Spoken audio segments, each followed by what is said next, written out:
Hey guys, good afternoon. Hey beautiful people. Achowe saluto. How's everyone doing? Good afternoon, good morning. Welcome back to our stream. We are so glad to be back. I am glad to be back. I've missed you guys. We don't land though, we don't show. How have you all been? I hope you've been well.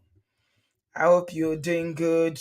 Life is good, work is good, and everybody's taking care of themselves. Thank you so much, everybody. Please give us a thumbs up. Give us a thumbs up. We are back from our holiday and our trip. I'm so happy to be back with you guys. The live stream are what everybody looks forward to on this platform.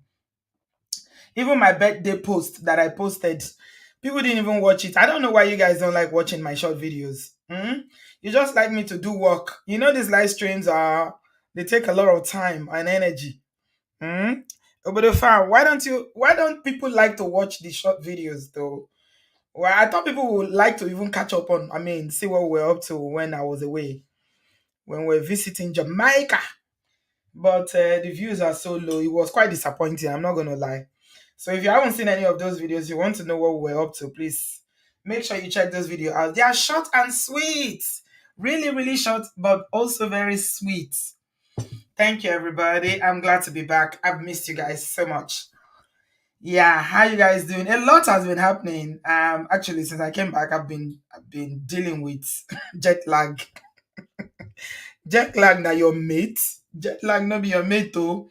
As a matter of fact, since I came back, we came back on Tuesday morning. It's only today that I can see it like I haven't slept in the afternoon because it's 6 hours. Jamaica is 6 hours behind the UK time. I just find myself sleeping like someone that's taking sleeping medicine. I'll just fall asleep. Like when the sleep is catching me, I don't know if you've experienced this kind of intense jet lag. It's not the regular one that you will just be feeling tired or sleepy. This one, ah, I don't know. It's been serious. They see how you doing. Natu, it's so lovely to see you girls. Welcome, welcome. Maureen, I see you. Olubumi, thank you very much for being here. I appreciate you guys. Yes, yes. Oh, my hype lady, Jules, my hype lady, my hype lady. I see you, darling. I used to see you in the live stream, but I didn't know you were the one. You see, that's why these trips are so good. We had such an amazing time. It was fantastic. Yeah, we do this annually. We started it last year. We went to Turkey last year, but it was only the ladies in the UK. This year, some ladies came from America and from Canada. So wherever you are in the world, if you want to join us, we have another one next year. We'll definitely have it by the grace of God. So make sure that you are engaging with us, especially in the WhatsApp group. That's where it all happens. All the magic happens in the WhatsApp group. Bumi, how are you? Nice to see you, darling. Yeah. Thank you, everybody. Welcome, welcome. Daisy, baby. How are you? Oshegoni, Aburo mi dada. I had you properly. I had you. Yeah, so we are back. We are back. We are back. It's been good. Bumi said, my household said, Auntie B traveled again. I'm joining next year by God's grace. You better join. Let me make you laugh before I'm just waiting so that other people can join us. Let me make you laugh, Bumi. My friend in Nigeria, her sister lives in California. She said to me that her sister and I have the same birthday, Chioma. So she said to me, she said that her sister said, how many holidays does Brie have in a year? I laughed. I said, not enough. I don't have enough. How many times do you travel in a year? I said, not enough. I need more. Oh my god, it's so funny. I laughed when she asked me the question. Our sister said, "How many times do I travel in a year?" It's not enough, my dear. If you don't do what you love to do now, before you know it, old age will come. Oh, these are the memories that are going to keep us when we are old and wrinkled. and we can no longer do all these fun things. We gotta enjoy ourselves now and live life to the fullest. I mean, whatever you like doing, you guys know I'm all for living my best life every day. As long as I can afford it, why not? If not, what else is there to do in this life when we are here today, gone tomorrow? You know? So there's nothing in life that is guaranteed. This life does not belong to us. Juniwa, we are just visitors. It's like a marketplace where you come. I want no journey. We come here. It's like a market. You know, when a woman goes to the market, you finish selling or buying, you go home. So that's the way I see life.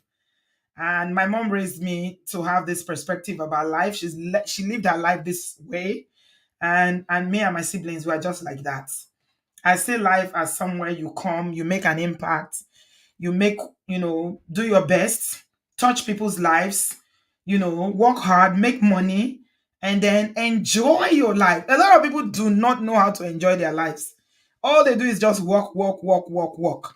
And before you know, it's too late. I mean, yeah, especially those of us that are in the diaspora that we don't have a lot of activities like people in Nigeria. In Africa, there's a lot of activities. People go out a lot because there's always one family function, there's always one friendship function, church function, something every weekend. People have invites literally every weekend, but here, I mean, how many invites do you have in a year? Even when you have the invites, sometimes the weather is so terrible that you be like, whoa, let me just eat and enter my duvet and watch Netflix, Jerry. So most of us we do Netflix, and when we're not doing Obodo TV, we chill. All we do is work. So whenever the opportunity come, I take it up and I just roll with it. I love, love, love traveling. And it's something that by the grace of God I will continue to do. Is quite it's refreshing. You know that stress bucket I'm always talking about. If you don't distress, you're just gonna be feeling frustrated. I kid you not, when I don't travel for a long time, my kids will be like, Mom, when are you traveling again? They ask me because they know when I come back, I'm very nice when I come back. Wallahi, when I come back from whenever I go away, when I come back, I am the best because I would have relaxed, enjoyed, relaxed, not cook, clean, not worrying about dinner, not worrying about work, family, nothing. So when I come back, I'll cook a storm for them. So they like it when I travel and come back. Welcome everybody. Please give us a thumbs up. Yeah, Jill said enjoyment all the way. Nothing stopping us. Next trip is cooking. Yeah, he's gonna cook. I can see Jules that you my hype lady. You can't wait. Let's get over this jet lag first before we start planning the next one. Some of us are still recovering from this one. Jamaica was no joke. Jamaica was full on, every day. Me, real Yoruba people think they know how to party. You people are learning work where Jamaicans are. You are learning. You are apprentice. Nigerians, I think they can party. You would be apprentice for where Jamaican people did. These people can party 247. Hey, uh, thank you, everybody. Give us a thumbs up. So today, I'm trying to catch up on one of the gists that was trending while we were away. This one is still relatively fresh. It's not so late. We're not too late on this. Even if we are late, it doesn't matter. I believe that there are always lessons in stories like this. And yeah, are you guys seeing my thumbnail game? If you notice, my thumbnail game has changed, and that is because of an Obodo farm here who volunteered to be helping me with thumbnails. Can you guys believe it? Oh my God. Please just help me say a prayer for that Obodo farm. God will bless her. She just said, Auntie B, you know what? What can I do to help? I'm a graphic designer and I can help you with thumbnails. Like, what? When she did this one and sent it to me, I was like, oh my God. So all this while, what I've been doing, oh Jesus, amateur. I'm mature, complete amateur. But you know what? This is why I love this community. We're a family, and it's just amazing what people pull up and help and just support one another. I mean, this trip, yeah, I can sit down and tell you things that happen in this trip that will blow your mind. It's just been amazing. The community we've created over the farm, you guys. We created a community. It's not me. It's God. It's the power of God and unity and collaboration. Love is in the center of it. And so I thank you all. I thank you to all the amazing ladies that went with me to Jamaica, from Canada to the US to here. Our headquarters is UK, of course, because you have more people here because I'm based here. Yeah, thank you all. Thank you so much. We are a big, happy, love family. We do have a little bit of, squabbles, but with maturity and understanding, yeah, we've managed to keep this going. And for that, I celebrate you all. Thank you very much, everybody. Thank you, thank you. So, what's happening with all these podcasts? Some people have been mounting off in podcast again. Podcast people. So I was asking the question on my IG stories a few days ago when I saw this one, the latest one of Yvonne Jegede and Nedu. Okay, some of you already know the way I feel about Nedu. There's no love lost between me and Nedu. I don't know him personally. And this is not personal, but it's just from my observation of the kind of the way maybe is acting. I don't know. He's some kind of actor because he started out as a skit maker, a comedian before they now started this podcast. Yeah. But I've always seen Nedu as a very petty person. He's a man, but he's so petty. And his pettiness has increased since his divorce. So apparently he saw Shege in the hands of his ex-wife. And I don't support what she did. Absolutely. I don't support women who behave badly at all. I know some people think I have blind support for women and I just support women anyhow. No, I will never support any woman who is just moving mad. No, because I have brothers, I have sons, so I have to take that into consideration. I'm not going to support women who move mad. Kojo. So Nedu chopped breakfast from his ex-wife. Apparently, she gave him a child that is not his, and she was also physically abusive towards him. Okay, they say that the woman was beating. I don't know if it's true, but that was the rumor that he himself used his mouth to say that, the woman was beating him up, which of course we stand against. I know some Nigerians always laugh when we talk about DV from women to men, especially when it comes to physical DV. They'll be laughing, say, a woman they beat you, but it's never right. And some women are quite aggressive and very violent, and that's not acceptable. It's completely wrong. Until Oda, you can't expect people to treat you a certain kind of way, and then you are doing the same exact thing. You know all these women that will hold their husband's clothes or be squeezing the shirt and say, you must beat me today, you must kill me today, you must do this today, and provoke, creating sin, provoking, breaking things is not constructive. It doesn't solve anything. It's wrong. Anyway, Ngozi, thank you so much, darling. How are you? I missed you too. She said, welcome back. YouTube hasn't been the same this last 2 weeks. Oh, that's so sweet. Thank you, darling. How are you? I will tell you what I did, Ngozi. I'll tell you later on IG. We'll catch up later on IG. I did something that you will laugh if I tell you. So Nedu can we say that, it seems like since his wife served him breakfast and actually gave him a child that is not his, so he's a victim of paternity fraud, DNA fraud. Okay. He said that his second child is not his child. He did DNA, posted all the evidence that the child does not belong to him. And the woman, oh my God, she did him wrong. Let's just call it what it is. She did him dirty. And I saw a video when she was trying to explain it. I was like, hey, Jesus is Lord. My gender, kilo day, I mean, kilagbe. What did we throw? What did we catch? No. If Nedu was my brother, that woman did him dirty. She not try. How do you go and give a man a child that doesn't belong to him? And you're not even ashamed.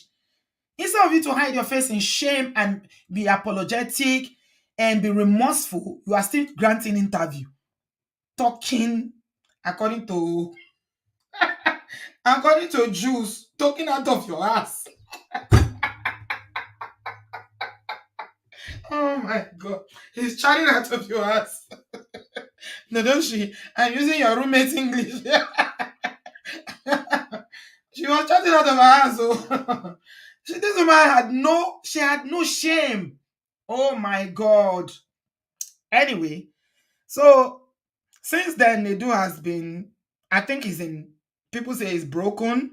If Yvonne said that he hates women, I don't know whether it's true. I don't think he hates women. I think he's hurt, right?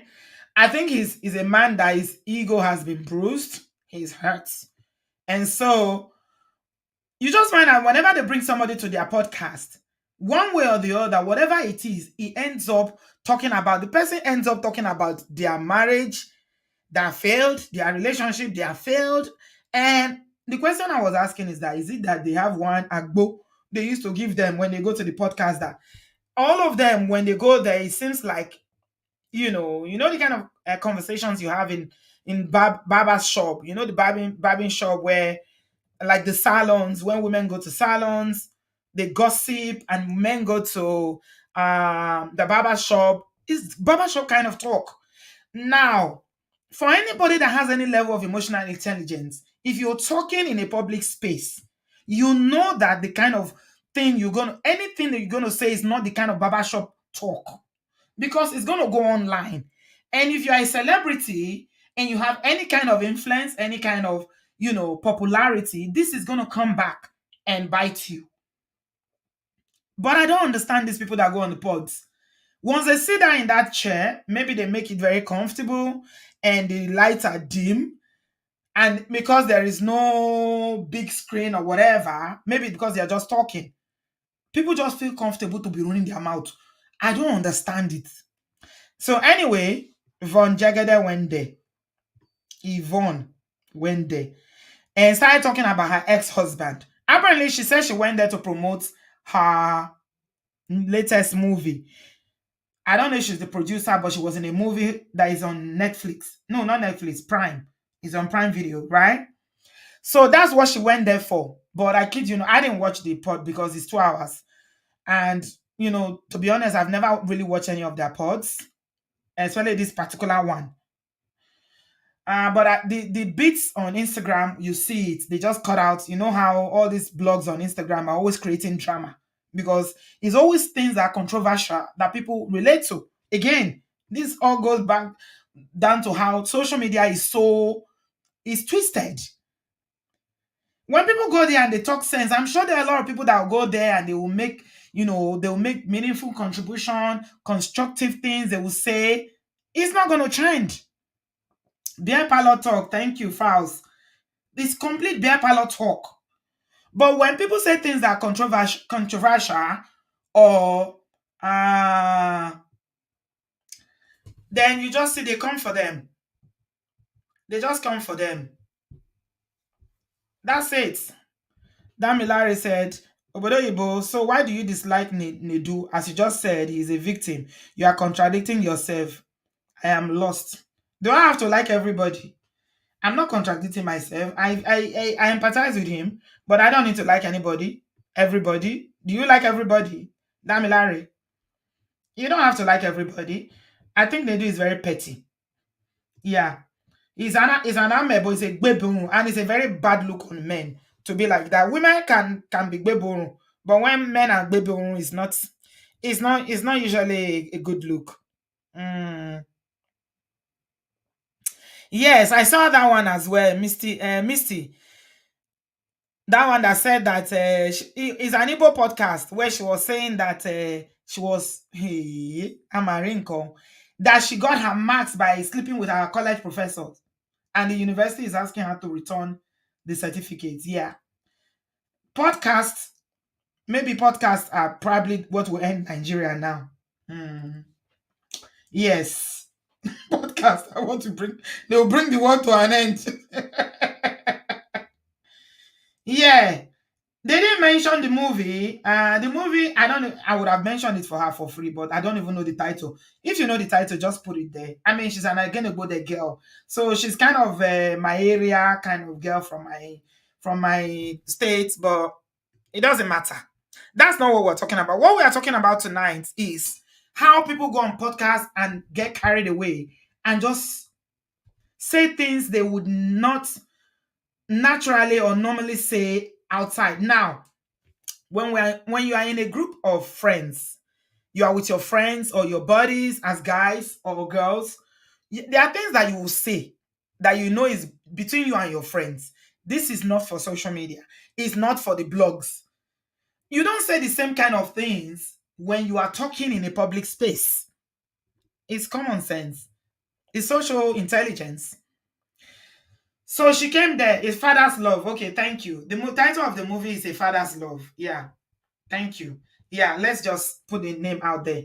It's A Father's Love is on Prime Movie. Prime, Amazon Prime. Thank you so much for that, Precious.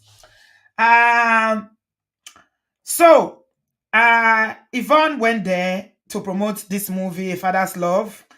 However, the story they started talking about relationship, and then she started spilling some tea about her own failed marriage. So she was married to, there's this woman, she's late now. Her name is Buki. What's her surname? I can't remember that woman. She was one of those actresses that was well respected back in the day, British trained. Buki, is it Buki Ajayi? I think so. Is that her name? That's the mother-in-law. Is the son that she was married to, and she said they were friends. Okay, the marriage didn't last. It didn't last at all. Buki Ajayi, yeah, is the son. They have a son together. I think some of the issues is the fact that he could not provide at all. I don't know whether he's working or what his situation was. It seems like someone that didn't really have anything to do. She said that he was relying on his mommy when his mother was alive, which was a shame. Maybe he couldn't get himself fixed up. Nigeria is hard, man. I mean, it's not easy. But people are still finding ways around, getting on, monetizing their skills, especially for somebody like Buki Ajayi was a very famous actress back in the day, even before Nollywood started. She's been acting back in the days of Village Headmaster. Like I'm talking about in the 80s. That's when that woman has been acting. She's late now. She's like one of these very well trained. You know how you have all these Asaba actresses now that don't train? Back in the day, people like Buki Ajayi, Joke Silva, they were trained. They went to drama school. Some of them trained here in the UK. Even with their spoken English, you can see a lot of them. Like Eukarya, when Eukarya is acting, you see the way she speaks. Those were the ones that really, really trained and they gave their 100% to the industry. Unfortunately, they didn't make money as much as the ones that are doing it now. These days, the storylines are just, if you watch a lot of them, not a lot of them make sense. They keep repeating the same stories and all that. Anyway, I think he should have used that leverage of his mother being famous to, find something to do. A lot of them who have parents who are in Hollywood go into acting. Even if he didn't like acting, he could have done, he could have been behind the cameras, do production and things like that. Yeah. But I don't know what happened to him. Yeah. But he apparently he wasn't doing anything. So she said she was paying a lot of the bills. And then she said that on top of that, he used to keep Malice. That is where I'm going to. I don't know if Brad Ben is here today. Because I was hearing the conversation between Ben and the Man of Prestige. They had that conversation where we were talking about Malice. I really want to touch on that tonight. But before I go there, let's play a little bit of that video where let's hear what those of you who didn't see it, because it's not everybody that is on Instagram or Facebook. Let's hear what she had to say. So this is the podcast. And this is the bit they posted on Instagram.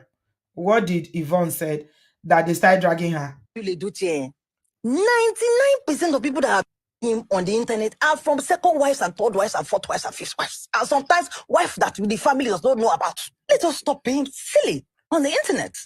I don't see anything he's done wrong. But most of us are from second wives, third wives, fourth wives, wives that the family don't know. This wives are today. Why the whisper? Why will not they curse the guy? You go curse the guy. You go curse the guy. You go curse the guy. Then you go leave network. Do you understand? Why? And you're saying Regina is now your prayer point. You know, only she will advise you for marriage. Maybe These are the comments I see. maybe because in Why one are you case, cursing him? maybe because in one case the person own waiting in they do with in chest. But that's And in the other that's one, what you did. no, wait, wait. In the other one, it be like say the person cut corner. When it can't happen, it can't begin to justify. Say, how is it your business? I'm a man.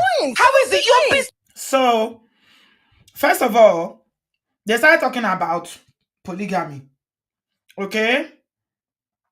They started talking about polygamy, and you know, Yul Edochie is the poster boy for modern day polygamy in Nigeria. Okay? Of course, they're going to use him as example. And it's kind of funny whenever they are talking about polygamy, they start talking about Yul, and then they juxtapose him with Ned Woko. I'm like, first of all, Ned is in his 60s. Okay, correct me if I'm wrong. Ned should be in his 60s. He can, I don't know what his football age is, but that man is definitely is in his 60s. Except you want to tell me I'm older than him. Yul is a young man. Okay, he's in his 40s, right? So Ned has been there. He's done it all. He's seen it all. He's made money. He's done business, and he says he's a Muslim, right? So I'm not trying to justify it, but there's nothing for me that compares Ned Nwoko with Yul Edochie. They have nothing in common at all. Yours own is completely different. It's even the way he went about practicing the so-called polygamy that a lot of people had issues with. You know, announcing on social media that you've taken a second wife without telling your wife.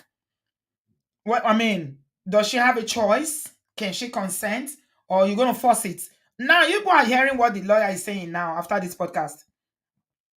When they were defending you, so Yvonne, this is in bad taste, if you ask me, complete bad taste. Even if you are from a polygamous home, let's say your mother is number 4, number 3, do you come on social media and knowing how controversial this topic is, as a woman, you are supporting, of course, a lot of women support you, and I'm not expecting every woman to support me. That's fine. We can support whoever we want to support. However, saying that is hypocrisy and trying to downplay May's pain was what got a lot of people upset. The way she was opening her mouth and saying, let's not be silly.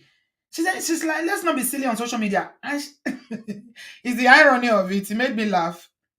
You are completely silly, opening your mouth like a Yoruba man that is acting film like Jide Kosoko, and you are saying, let's not be silly on social media. Yvonne, what did I give you drink? Are you okay? Are you high or something? So she was running her mouth there, painting a picture about how people are going to Regina for advice. It's because, there's nothing wrong that he did. Why are they castigating him? Why are people canceling him? Whatever. So that didn't sit well with a lot of people. Okay? So she said that. That's just what she was saying here. Yes. This is the same Yul Edochie. 99% of people that have him on the internet are from second wives and third wives and fourth wives and fifth wives. And sometimes wives that the family does not know about. Let us stop being silly on the internet.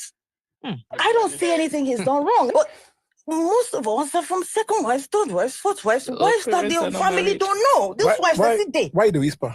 Why will not they curse the guy? You go curse the guy. You go curse the guy. Then you go leave Ned Woko. Do you understand? Why? And you're saying Regina is now your prayer point. You know, only she will advise you for marriage. Maybe These are the comments I see. Maybe because in one case. Why are you cursing him? Maybe because in one case the person own waiting in they do with in chest. But that's what you did. No, wait. You see how that guy was trying to bring some perspective to the discussion. I don't know his name. Maybe it's the one I don't know.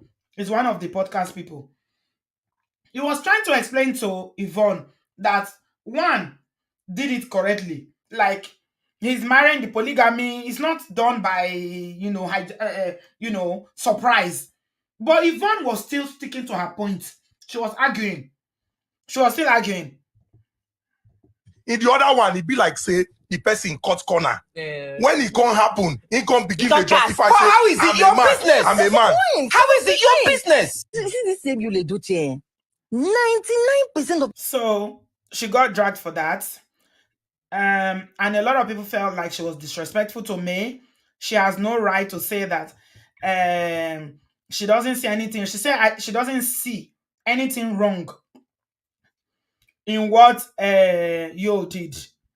Okay. And then she also talked about what's it called? The Malice. Do I have the video of the Malice? Let me see if I have the video before she now came and okay, let me show you guys this one.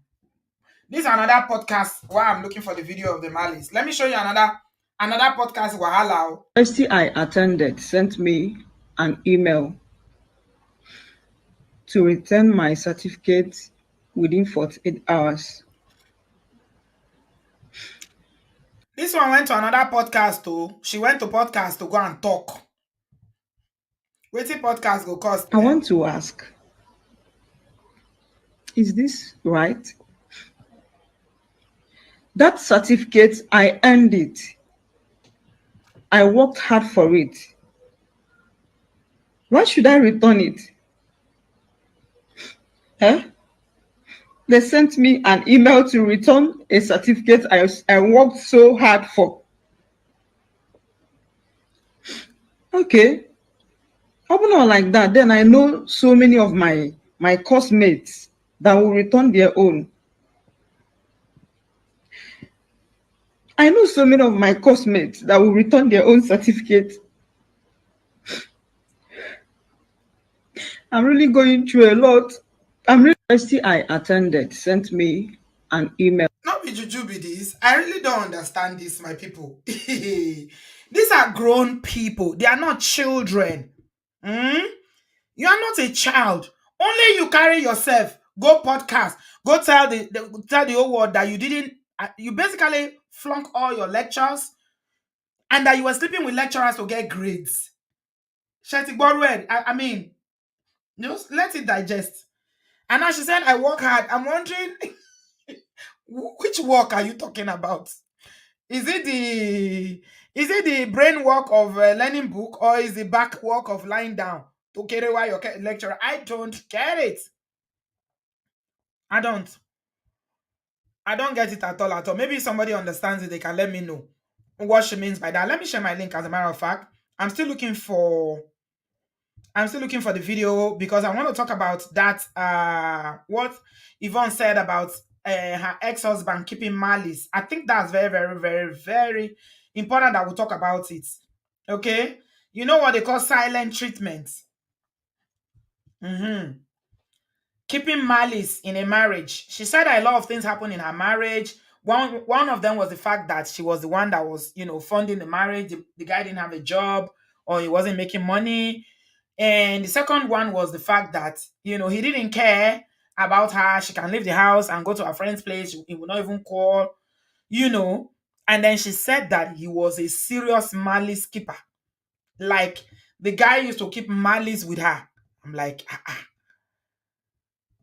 So this issue of keeping malice, I'm sure a lot of us, let me not say a lot of you, have dealt with people who keep malice. Yes. Who has? Anybody in the building that's been with a man that keeps malice? It is not moi moi. Keeping malice and living in the same household is not a joke. It's not. It's not even funny at all. Some people are very good at keeping malice. Some people are not. Some people don't like keeping malice. Me, I cannot bear malice. I just cannot. Because I just can't. I just can't. It's just something that, it's too much. Some women are good at keeping malice. Okay, Bumi, you are here. Okay, maybe you can explain why I'm looking for that video. Anybody that sees the video, hello, darling. Anybody who sees the video where she was talking about the malice that her husband was keeping, please just DM me to me on Instagram quickly. Welcome, my darling Bumi. How are you? I'm fine. How are you? Happy belated birthday. Thank People were you. giving us back to back with the color Yes, coordination. I was like, how did everybody wear the same clothes? It fits you know, everybody. you I was like, know, the it's coordination, well, this planning. it's well planned. What? Kudos. Seriously, I was jealous. Oh, My thank household was you. saying, we will not rest with this Auntie B. I think people have not seen anything. It's different. I'm going to be on that next trip. Say my household. Just say your husband. Which one is my household? Is it the Some whole of people your have, household that came and did meeting? Which one of the household, Gumi? Say your husband. some people just come from America. I say, And then you stay there. Why are you a hater? I said, this is me. Oh, Well, just be packing, getting ready your money. be putting your coins together. Don't worry. Seriously. Yeah. And be welcome. Thank you. Fam, let's share, let's retweet, let's everything, guys. Actually, podcast, what the podcast go do? I was really, I don't hold anybody in high esteem, especially like celebrities, because they are human beings. But Yvonne normally she doesn't go get into mess. Like she keeps to herself. I don't think I've heard any wahala or that. She doesn't seem like she's into mess, pettiness. But when she went on that podcast, when I saw the teaser and I was like, oh, okay, I want to watch it.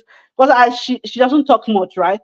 Prior to now, the last time I heard her talk was on Mercy Johnson cooking show on YouTube. I didn't watch the whole thing, but I saw bits of it. So I wanted to see her in another, in that setting with Nedu and Co. But when she was saying all that, if I watched the podcast, I was really serious. It just started, it was a progression, and it just boom. It went from like 40 to 100. I'm like, Mm-hmm. where did this come from? It's like Mm-hmm. something she's been holding. It seems like the Yes. way the way she just let it out. I was really disappointed. Even if people that are complaining are from second, third wife, that's not the issue.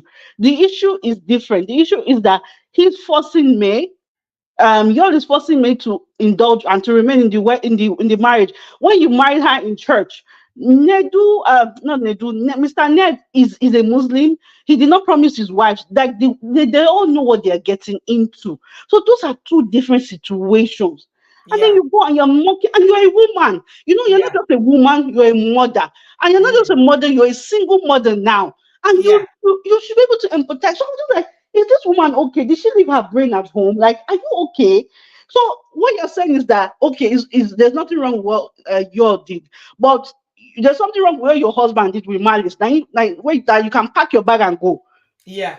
Imagine what she's saying. Ordinary, Yeah. if you want to put it on the same pedestal, ordinary Malice, now she run come off for marriage. Mm-hmm. Eh, you see Mm-hmm. it? It's not making sense. So what is making sense for you doesn't have to make sense to somebody else. That's why we are Absolutely. different people. Mm-hmm. She should have just kept her. If she could not reason with you, she should have just kept it to herself and said, "Oh, I don't know. I see them. They look like love." You know, just say something nice and move on. And And you know the funny thing, they said that this same Nedu was in on another show, and when they asked him about his own marriage and all, because he has a lot of drama with his marriage as well, yeah, the way the ex-wife treated him and all that, he said that he didn't want like to share his private life in public. mm-hmm. It makes sense because it seems like that wife was giving him wahala for him to come online to come and detach himself, unfortunately, from the child that was not his. It seems like that woman has been giving him trouble, giving him problems. So that's why he came online and to put an end to the whole issue. Because I heard from the back end. Because he used to work for Cool FM, right? And I knew people that was in Cool FM that time. That the wife was coming to the studio, was bordering on the island that time. She would carry taxi, she would stand there, she would be making noise. So it was really causing havoc, like causing disturbance to his work, to his bread. So that's why he went about it the way he went about it. And after that, he has not addressed it again. And even though the wife was granting, his ex-wife was granting the interview. So it makes sense that because even to me, I didn't even know that Nedu was married. I didn't know that Nedu was married. I've seen Nedu outside work setting on the island. I didn't know. It's not the way he was behaving. It's just that he did not look like. I didn't see a ring. He did not. Yeah, I and didn't. I don't think he was even posting his wife or children or anything like that. Right. So it makes sense. But it's just the way, and Nedu, when Yvonne was talking about Nedu too, was like, is it your business? And people be done saying the Regina Daniels is your prayer point. Like, you guys. It was only that other guy, the husband material, that was trying to make it sensible. Which one is the husband material? The one that was The wearing that one, cap? yeah, the dark man, yeah, the one that was saying, that was trying to explain to Yvonne. They call him Okay. husband material. I don't know what his real name is, but on for entertainment purposes, they call him husband material. He I was the see. only one. Yeah. So I was really disappointed. But for the Malice matter, and to be, I can keep Malice, so I'm trying to be better, but I can keep Malice. Ooh, Why? Why do you keep Malice? because I hate confrontation.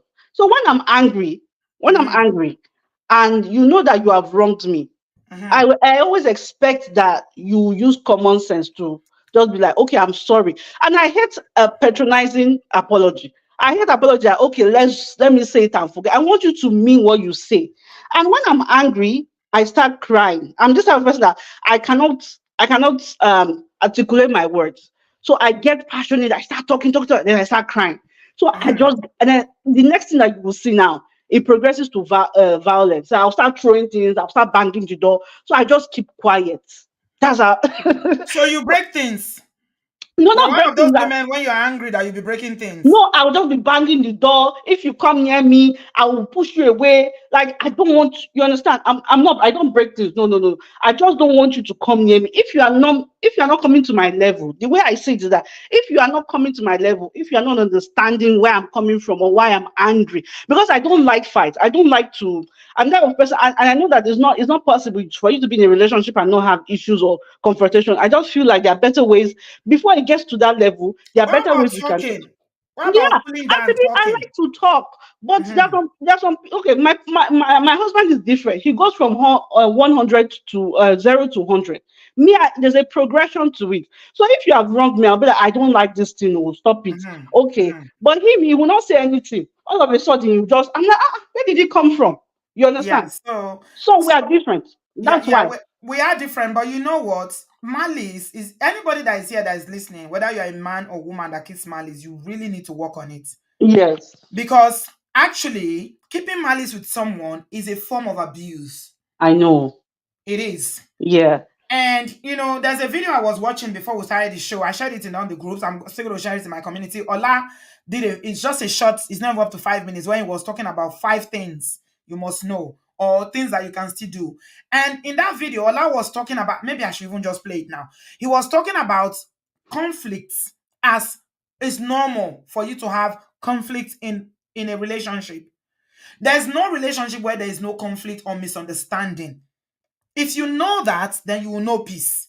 Mm-hmm. So it's not about you having misunderstanding or having conflict. You must, even siblings, when we're growing up, we used to Yeah. disagree. We disagree with our parents. So how much more a man that was raised in a different environment, maybe a different country, different home, Mm-hmm. different values, and you yourself completely different. You now come together, fuse your life together, you stay in the same house. Yeah. Ask me how would there not be conflict? Somebody Yeah. would say, "Oh, the way we cook beans in our house is that we used to we wash the beans first before we cook it." The other one will say, "No, we cook it first, then we'll now I remove it and pour water." You know, that kind of a thing. That's true.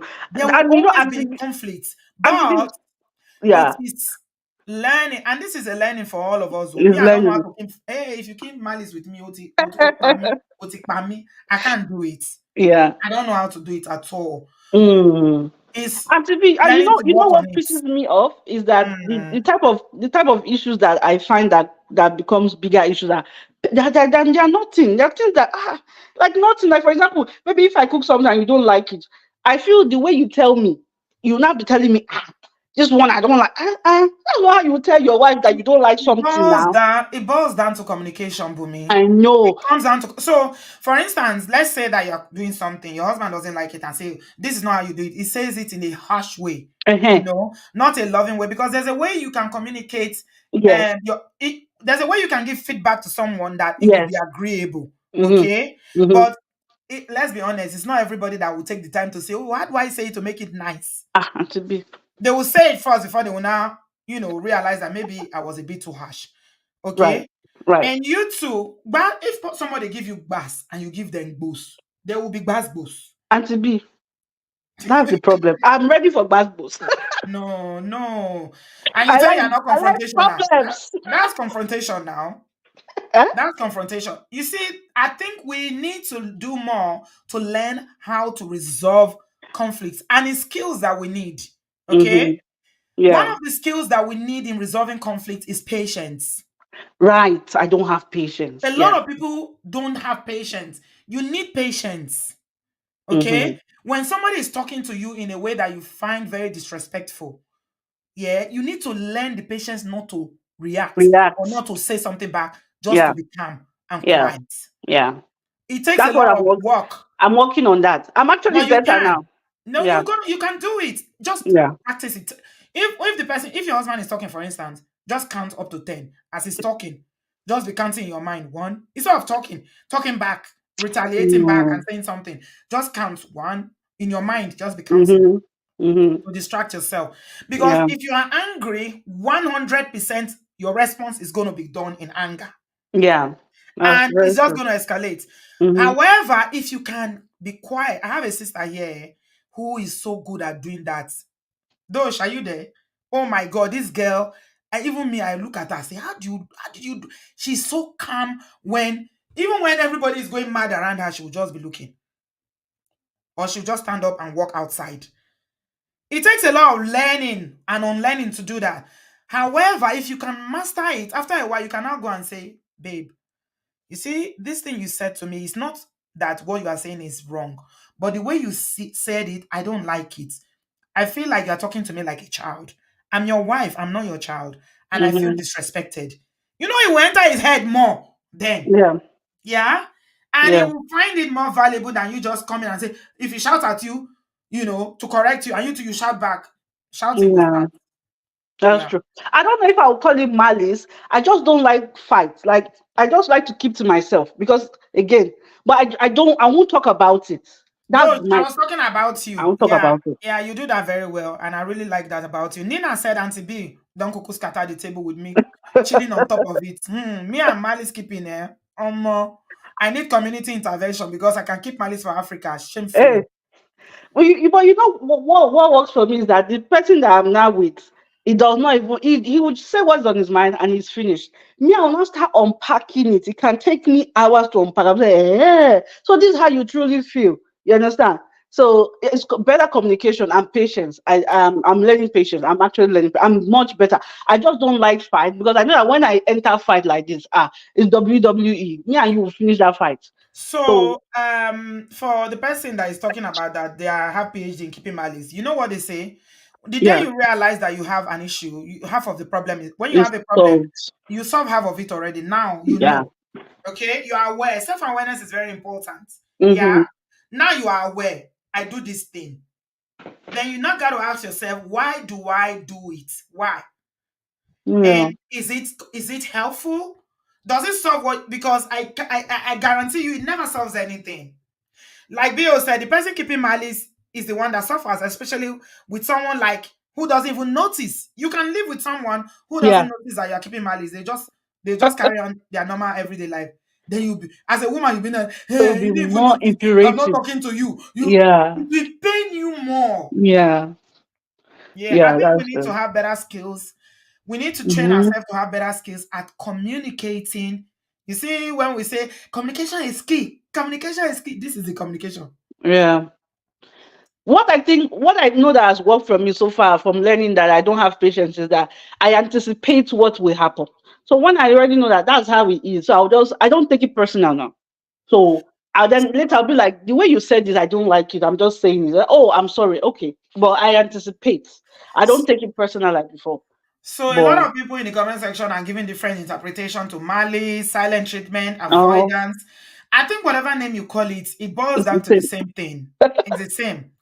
It's the same thing. We It's call the it same. malice in Nigeria. In the abroad, Oyibo people call it silent treatment. It's the same. Mm, Avoidance is the same. It's when you withdraw from the person totally. totally. You don't talk to them.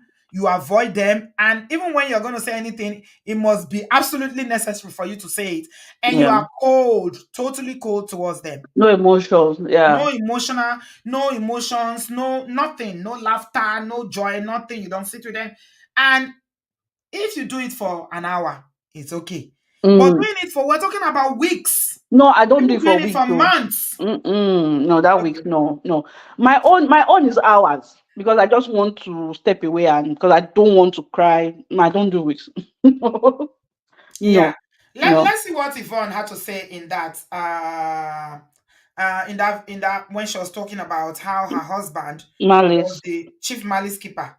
We had issues. I don't know how to keep malice. I don't know how to fight, walk out, and come back and see you and not talk to you. I cannot operate like that. Especially we are only two in a building. John Torio alone, am I going to talk to my picture? But he had A1 in malice. So that was what ended the marriage. It was the fact that we kept malice for 3 weeks and I was pregnant in the same house. I just packed my bags one day and I said, can you say that? 3 weeks. And she was pregnant. A woman that is pregnant is very hormonal. Normally, pregnant women are not normal. Like, in terms of their emotions. No. You know that. I'm vulnerable. Very, pregnancy does things to you that men will never understand. Yeah. Like, you're thinking, the most rational woman, once you are pregnant, you just, I don't know, we act differently. It's not the same thing, but no woman is the same once they are pregnant. Yes. So imagine somebody pregnant and her husband is keeping malice for 3 weeks. That's crazy. Yeah. And that goes back to what you were saying. If you left your marriage because your husband kept malice with you for 3 weeks, how then do you downplay a woman who decided to leave her marriage because her husband left home to marry another wife without telling her? And had a child. Had a child, announced it publicly. Is that not hypocrisy? Can't you see how she's so hypocritical in what she was saying here? Yep. Yeah. It's always sweet until it happens to you. Then you know how it is. I know, I'm leaving. I'm going back to my father's house. What is this? 3 weeks. What is going on here? Like, I was be so angry. I'll leave. I get belly. He knows I get belly. I'll carry my belly. I'll go my friend's house for a quick go stay from morning till like maybe 12 midnight. Because they keep malice. He no go even call me say, where you carry my belly go? Even if you didn't give a SHIT about me. That says Do you understand? The concern. You don't chop. We're not going to starve my begin. There was no, the malice reached the begin. You know, go. Wow. So when I looked at it and it was going all the way to 3 weeks, I just picked some few things and I just went to my father's house. And that was how. Did you at any point sit down and discuss with him? Somebody that likes to keep malice, how do you want to speak to that kind of person? I want to even say something. Until today, there was no please come back. Never at one point that it was oh, please come back. So times when we had issues, I don't know how to keep malice. I don't know how to fight, walk out. So you see, it's malice that led her to leave. She said she took her things and went to her father's house and she never came back. So malice is a deal breaker for a lot of people, to be honest. It is. Because it hurts. It really, really hurts. Yeah. Aside from the malice, I feel like she said, the guy didn't, ex-husband didn't even call her to say, come back or what's up, let's resolve it. I think something else is going on, but malice for 3 weeks and you're pregnant. No, that's a different ballgame, man. I know, I can't imagine. Yeah. Yeah, so we have a lot of malice keepers in the building. All of you be reporting yourself one after the other. Unique said, I'm the worst malice keeper. We eventually engage in a conversation with the person. So you can keep it depends on who you are with, though. All this malice keeper, you should work on it, though. It's not a good thing. Yeah. It's not a good thing. Work on it because it depends on who you are with, though. You can keep malice with somebody and they will just leave, and that's the end of the marriage. That's exactly what she did. People should work on it. Let's not celebrate what is not good. I mean, I'm happy that you people are being vulnerable by sharing that you are malice keepers, but until that, malice is not good. Silent treatment is not good. Yeah. It's not. We need to work on it. You can't say, oh, okay, you are keeping malice. What for? What have you achieved? What do you think? Has anybody who is listening, please give us a thumbs up. We have 485 people watching. Have you ever achieved anything by keeping malice with your spouse or your partner? Anybody who's ever achieved anything with malice or silent treatment, as you call it? Please They'll let us buy know. they'll What's buy the you benefits?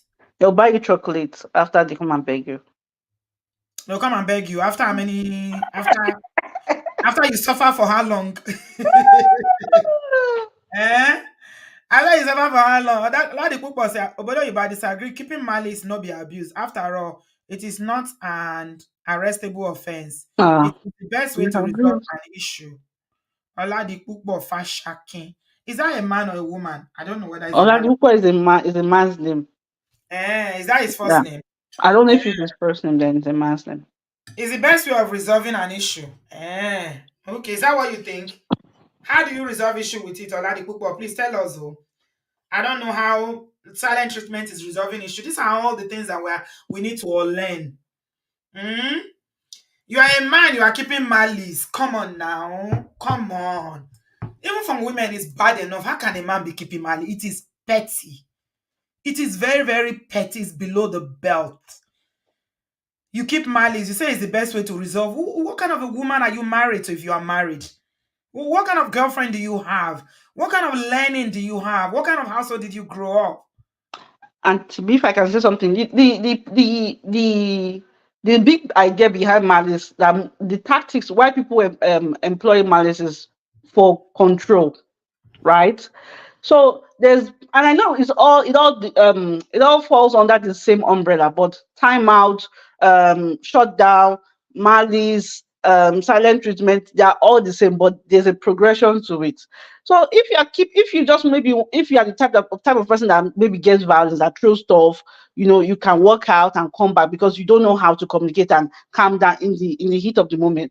But malice, when you're in the same house, intentionally not communicating with the person that you are in a relationship with, or whoever it is, and especially when you now have kids, you just abandon the person. You don't, especially when you then what happens in marriage is that you don't talk to them, you don't eat their food. Usually, So, you also not sexual with them, like you don't do exactly. kerewa. So Yeah. it transfers. It transfers. So that's abuse. Yeah. That's abuse. Shut So, down is different. Like, okay, maybe I don't want to talk now, but I'll talk later in the day. That's yeah. different.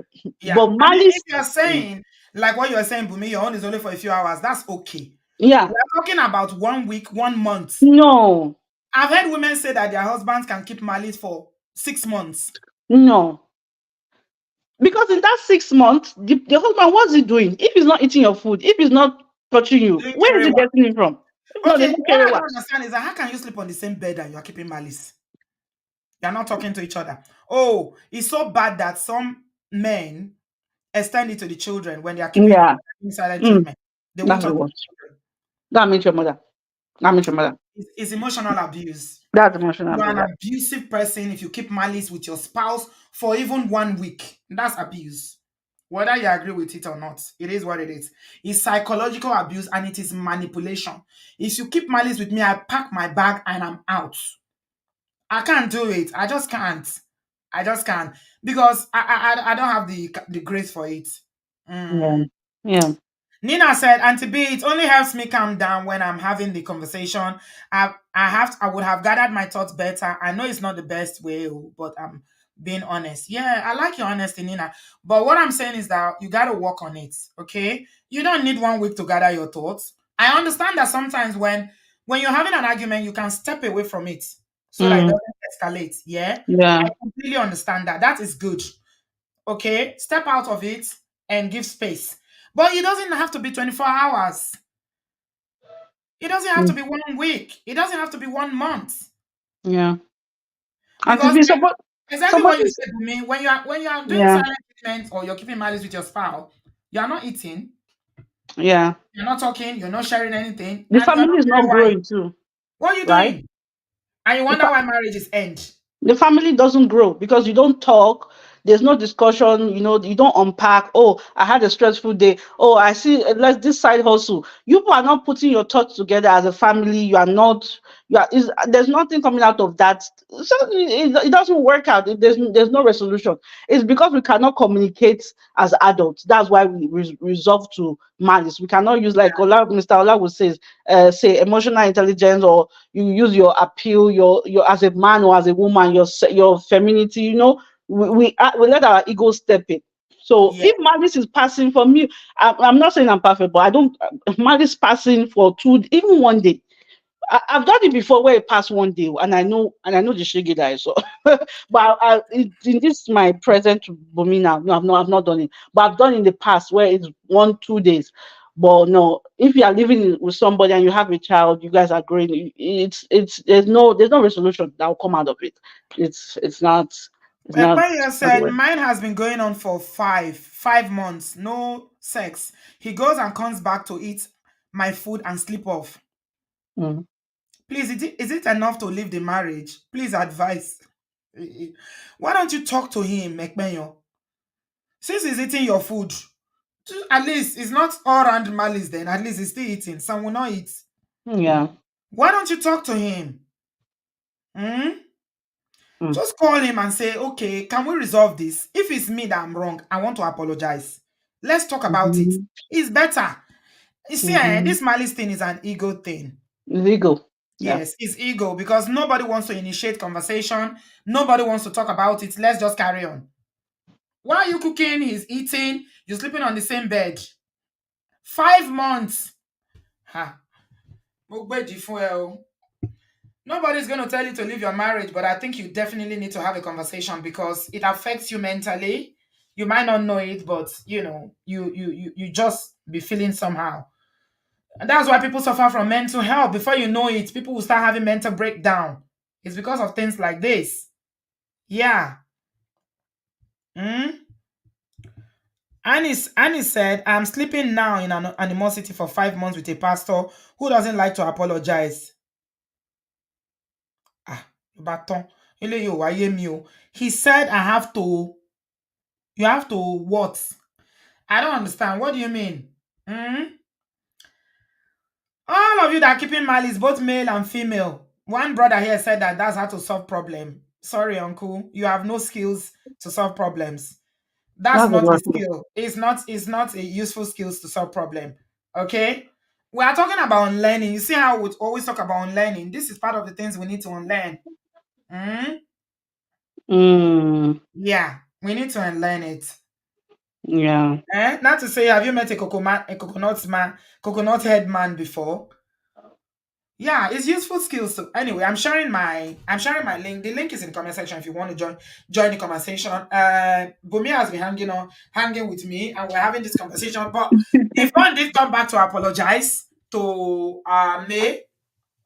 She said she was sorry. She wrote a long epistle saying that she Epistle. wasn't trying to trivialize her pain, and that she's sorry. It was taken out of context and everything. She apologized. Then Chinedu had a problem with it. Yeah. Chinedu came and said, stand with whatever you said. And Your then she footstep. and Chinedu started dragging each other. Can you imagine? That's another thing I've noticed about their podcast. You notice that Nedu and a lot of people that have been on the podcast, they always end up fighting, including Yeah. the one that, the 500,000 girl that said, you should not give me 500,000, if you don't give me 1 million.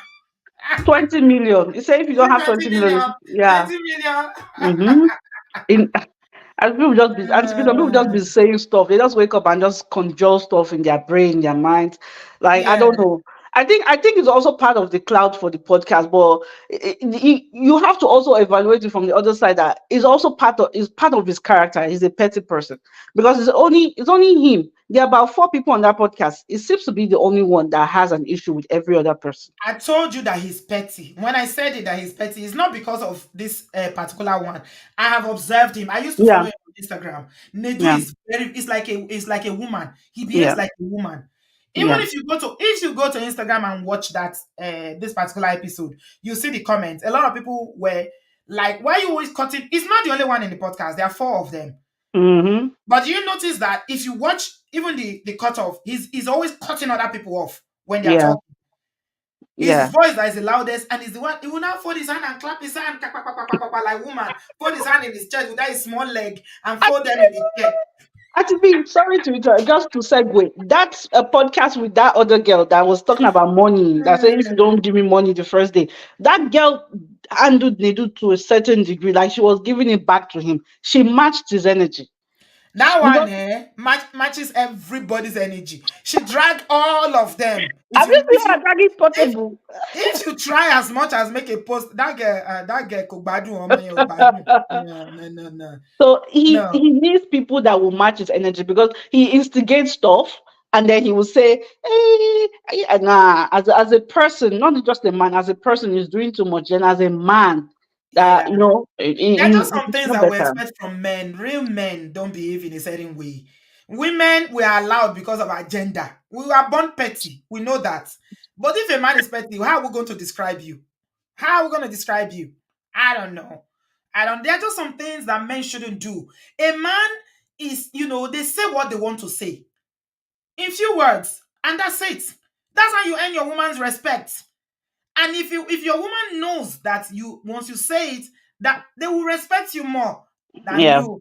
A lot of people is not convinced. He's telling me, babe, that for me, my malice entails not eating her food, sleeping in the car or hotel. I Mm-hmm. cannot be convinced otherwise. Now there Good it luck. starts. If Good he dey luck to sleep your for wife. car, if he dey sleep for hotel, before you know, a person will come join them. And you know another thing too. Good I've luck to noticed your that. wife, a lot of people. I feel sorry for your wife. You sleep in a hotel. You sleep Mm, in a hotel. And you will come back when? I feel sorry for your wife. yeah, Imagine sorry. Let's leave it there. yeah. You come back where? I will change the locks before you come back. Your key will not open the door. That's when you will now go on internet and be making video and say, Obodoyibo women. Don't Yes. bring them to Oyibo Don't land. bring I will change the locks before you come back. You will not enter that house. Your house. Now your house, when you marry me, but me, I go change the lock. Go and sleep in hotel, make us see. I beg. When I know the kind like better women when they marry, when they make, when they behave like Yeah, that. You go to hotel and sleep. Bikini. Then you come yeah. back. I And to beg. be, You let me. guys know how to pick your victim. I also Try want it to. with me. Mm, I beg. I also want to mention something that in those times that where I'm like, oh, look at what you did, look at what you did. Where I'm collecting my thoughts, I will not be like, I will not be saying, sure, I did the right thing like this. Sure, I will not be like, I should have not done this. But me, until I'll fight, waiting cause fight where they think your whole life. So that's another, another con of keeping malice or whatever. Like, oh, you start having negative thoughts, I think as adults, we have to always self-assess ourselves. Yeah. Yeah. It's very, very important as adults, whether you're a man or woman, to self-assess yourself. And when, like that uncle that is saying that I will go and sleep in hotel, I will not eat her food, that's malice for me. You have a daughter? If you have a daughter and she tells you that her husband will leave home for 3 days to go and sleep in a hotel, what would you say Mm-hmm. to her? What are you teaching your children? That it's okay for you to leave home just because it still comes down to the fact that you cannot manage conflicts. You don't have the skills. That's what Ola called zero game. Everybody should go and Ola say men like this uncle, you don't have game. Because if you have game, you will not be going to sleep in a hotel just because you have a disagreement. Mm-hmm.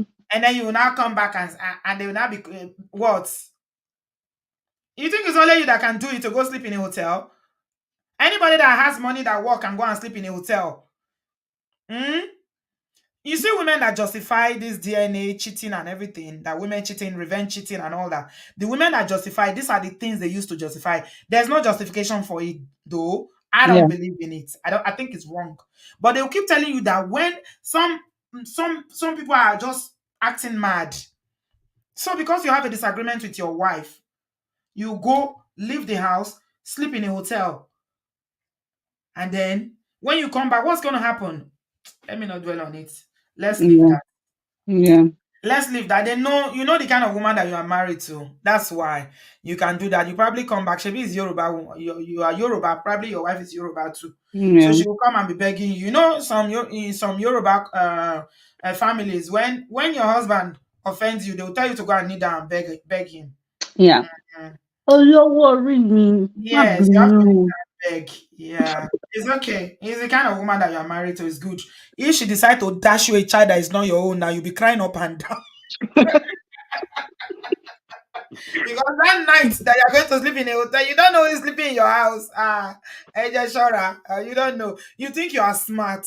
Everybody can play that game, oh. Mm. Yeah. Yeah, everybody can play that game. Let us just, you know what? What can we take away from this? Let's learn conflict resolution.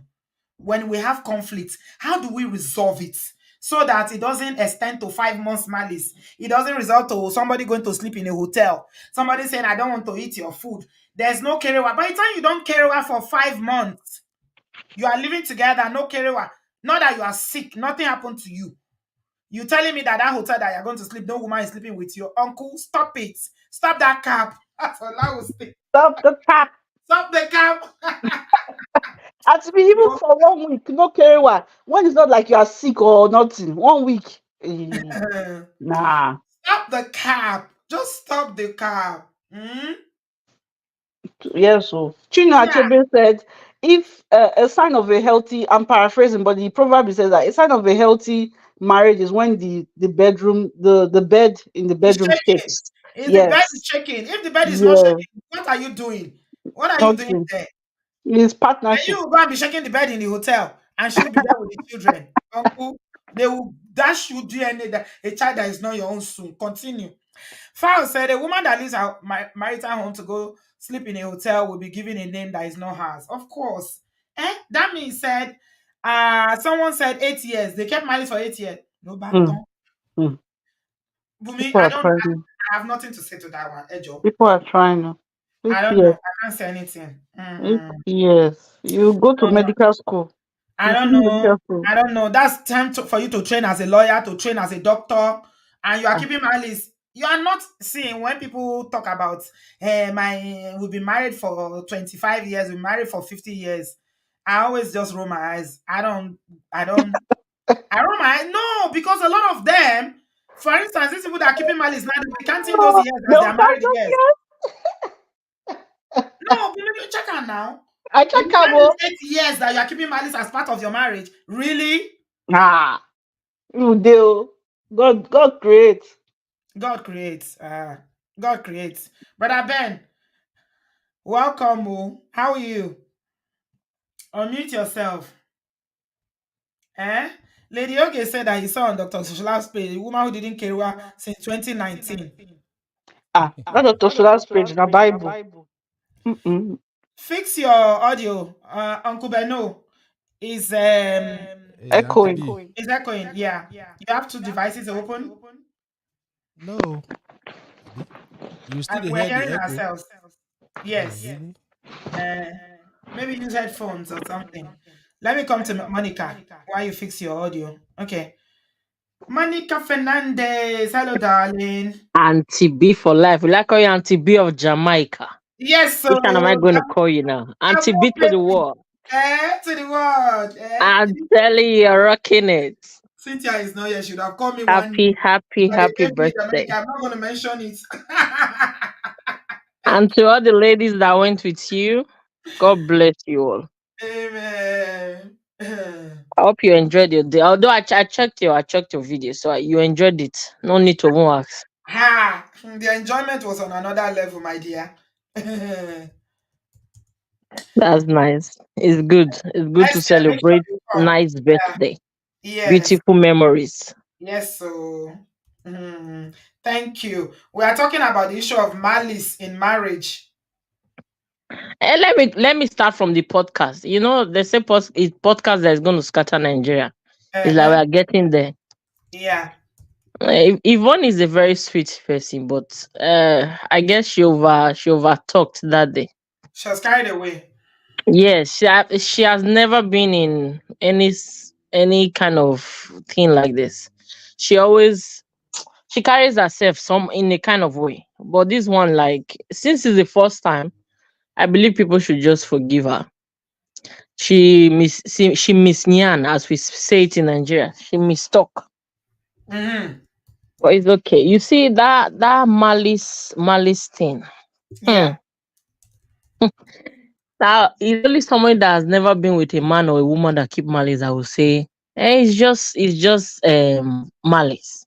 It's not just malice, because sometimes it's even the man or the woman that offends you, and they will use the malice to manipulate the other person that is not used to that silent treatment. You end up begging them upon the nonsense that they did. because you're not used to it.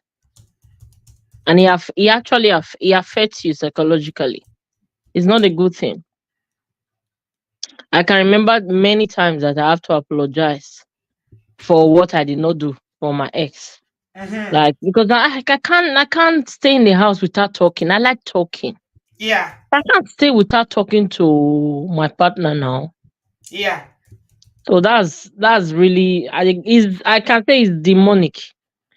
They need deliverance. People that can keep malice.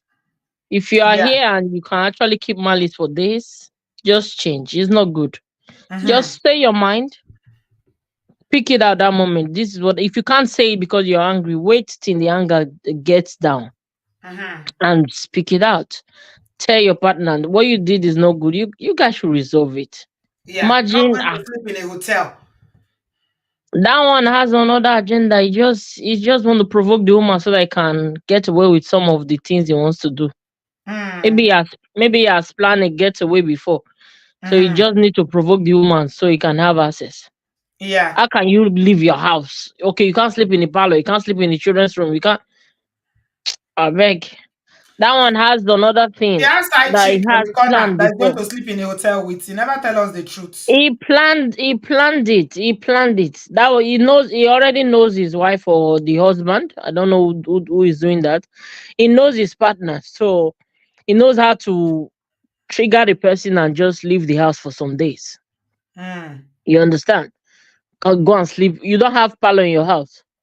You don't have second room. You don't have the children's room. Come on now. The smallest flats most people have is 2 rooms. Go to the other room. If you have children, go to their room. Yeah. Going to an hotel, that one is that one a free getaway. He has planned a romantic getaway and he just left the house because of I don't believe that one. That's And not now people are innocent. saying, a lot of people, that because Yvonne said that she's the type that would date married men, because she was talking about money quite a lot too on the podcast. While she was talking about, if I ask you for 500,000, give me 2 million. You know. The fact that she married, not the first time she married for love, right? I'm not on the side of Yvonne, mostly when it comes to that Yul matter. No, she didn't put that one away. But the fact that she married the first time for love, we don't expect, that's human nature. You don't expect her to go and look for love again for the second time. She will always like, okay, well, love did not work, let me go for money. That's a natural human psyche. That's how a lot of human beings, that's how we think. If you've married for love before, the love show you shaggy. You won't go for love the second time. You want to love, but the love should have money. You understand? There are plenty millions that she's calling. Maybe she has somebody that is giving her millions like that. She's beautiful. Yvonne is a black beauty. So, but anytime she goes to podcast again, she should write what she's going to say. If they ask her question that will take her to where she don't know, let her say no. Let me tell you something. Part of social skills, yeah, Monica, for anybody, if you're going to talk in a public space, either as a celebrity, whatever position you hold, part of the social skills that we need to know is that it not be everything one person they think, they talk. Of course, now you have to have reserve. Do you understand? Just because you are thinking, it doesn't mean you have to say it. There are some things that it's better for you to just leave it in your mind. You can discuss it with your girlfriends. You can discuss it with people that are close to you. You don't need to go and say it out there. And the way these Nigerian girls talk about money is so tacky. It is, I don't know, it comes off as, poverty mindset. That's the way I see it. Because that's what the politicians are using to catch them. I understand. The way they throw money to people. The way they throw money to people. They don't do local league anymore. They still do it. But now they won't charge bodies from the America and send them money even before they land. I know. All that is happening. I'm aware. But we're talking to women ourselves as women, how you can present yourself as a woman who's got dignity. Of course. Even if you like money. Don't put price tag on your body. Of course, even if you like money, there are way you do it. Because it's all about, I mean, for me, it's coming from a place of poverty because you are talking of 2 million, so, or 500,000. When I checked the day that this issue of 500,000 or 20, is it 20 million? I don't even know how much safe that they call the money. 2 million, 2 million, is it 2 million or 20 million? If you check it in dollars and pounds, it's not a lot of money. So are you It's not telling a me lot of that money are when you you telling me exchange it. that anybody can afford you as long as they have that money? So you don't care if na armed robber, you don't care if na kidnapper, you don't care if na gbomo. You Ritualist, see, you see that small, the small girl, the cider, whatever. That one, she's still growing. Let's put it like that. That she's still growing. That one never gets sense. absolutely. She not get sense. It will get to a point when she herself she watch her video. She'll be like, now so I tell they talk that time. You understand? Right now she's still growing. That one she's just a child. It's a mindset that a lot of them have in Nigeria, unfortunately. Yeah. Because you see, there's one other one that went to Big Brother the other day. You know that girl used to come online and be talking about how she sleep with married men. It has a way, these things have a way of, they say internet never forgets. They Of call her course we'll smart never child. She call her forget. smart child. She's not, she's grown. But I know her mentality is kind of, that's why I say it's poverty. You see, when we talk about money, it's not the absence of money that makes you poor. Okay? It's the mind. Yes, it's in your mind. It's not, you can have no money, zero money, and you are still rich in your thinking, your mentality. But a lot of people are poor in their mindsets. And that's one thing that is so prevalent in Nigerian social media. That is so disgusting when you see them talking about, oh, he has to give me 500,000. He has to give me 2 How million. much is 500,000? How much is Your hands. 2 Can you million? not How make much 2 is million 20 yourself? million? I beg. When are we going to start having the conversations about women making their own money? If they cut your hand, I be money is sexually transmitted. You can make Right, your own money. right now, the three topics in Nigeria is money, BBL, married man snatching that. That is the three latest topic, and it has been on for how many years now? And So DNA.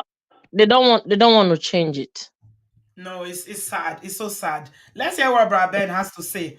Let's see whether his audio is better now. Brad Ben, how are you? Auntie Uncle B, can you hear me Beno. now? He's still bouncing back, oh. But go Ah, ahead. I don't know what you do today, oh. really? I've shut down everything, oh. Okay, go ahead. Yeah, Raben. Auntie B. First of all, my sister, well done. I really appreciate your point. Welcome back, Auntie B. Thank you. I was almost worried that you and my sisters gonna go We Jamaica. don't You know, lost. We person don't be enter like, say, Jamogo. I can't begin fear. Oh, Jamaica get plenty six-pack boys now. So what they happen now? So, Auntie B, since today be the day where you say maybe they confess. So I say make I can't just chook mouth for this matter from a man's perspective, and I expect my sisters to forgive me for what I have to say. Now there are two things here. The May I Yvonne sit down? Wait. Jegede. You dey keep malice? No, I don't keep malice, but I shut down. So that's why I For feel how like long? let me come and explain it. Now, when I shut down, it depends on my partner, how long she realized that something is not right and why I shut down. And then you come back, we talk about it, and that's it. And in my own case, like I said, I don't do malice because I think malice is when you have a negative intention towards the person you have issue with. But my own shutdown is like I will withdraw some of the things I do for you, not the house. As a married man, I'm still gonna do everything I Will you do generally talk? in the house. Ma? Will you talk to her? No, we will talk, but not like cozy, romantic, friendly It's conversation like malice, that. brother. Brad Okay. Ben is that's malice.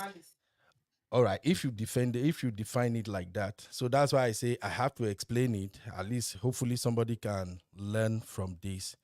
Because if we call it malice, to me, the definition of malice is you have a negative ulterior, you have No, a no, no, no, motive no. to do It's not the something that interior. Malice is malice. what it means is just switching off from the other person, not talking to them. Some may not eat their food. We have one uncle here who was telling us about how he goes to sleep in the hotel and will not come home. It's all malice. Whatever name you want to call it is malice. That's why we have to break it down so that people can learn.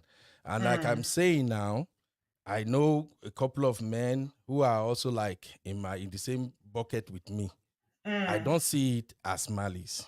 I see it as there is an issue, and mostly for me personally, my own comes from conversation.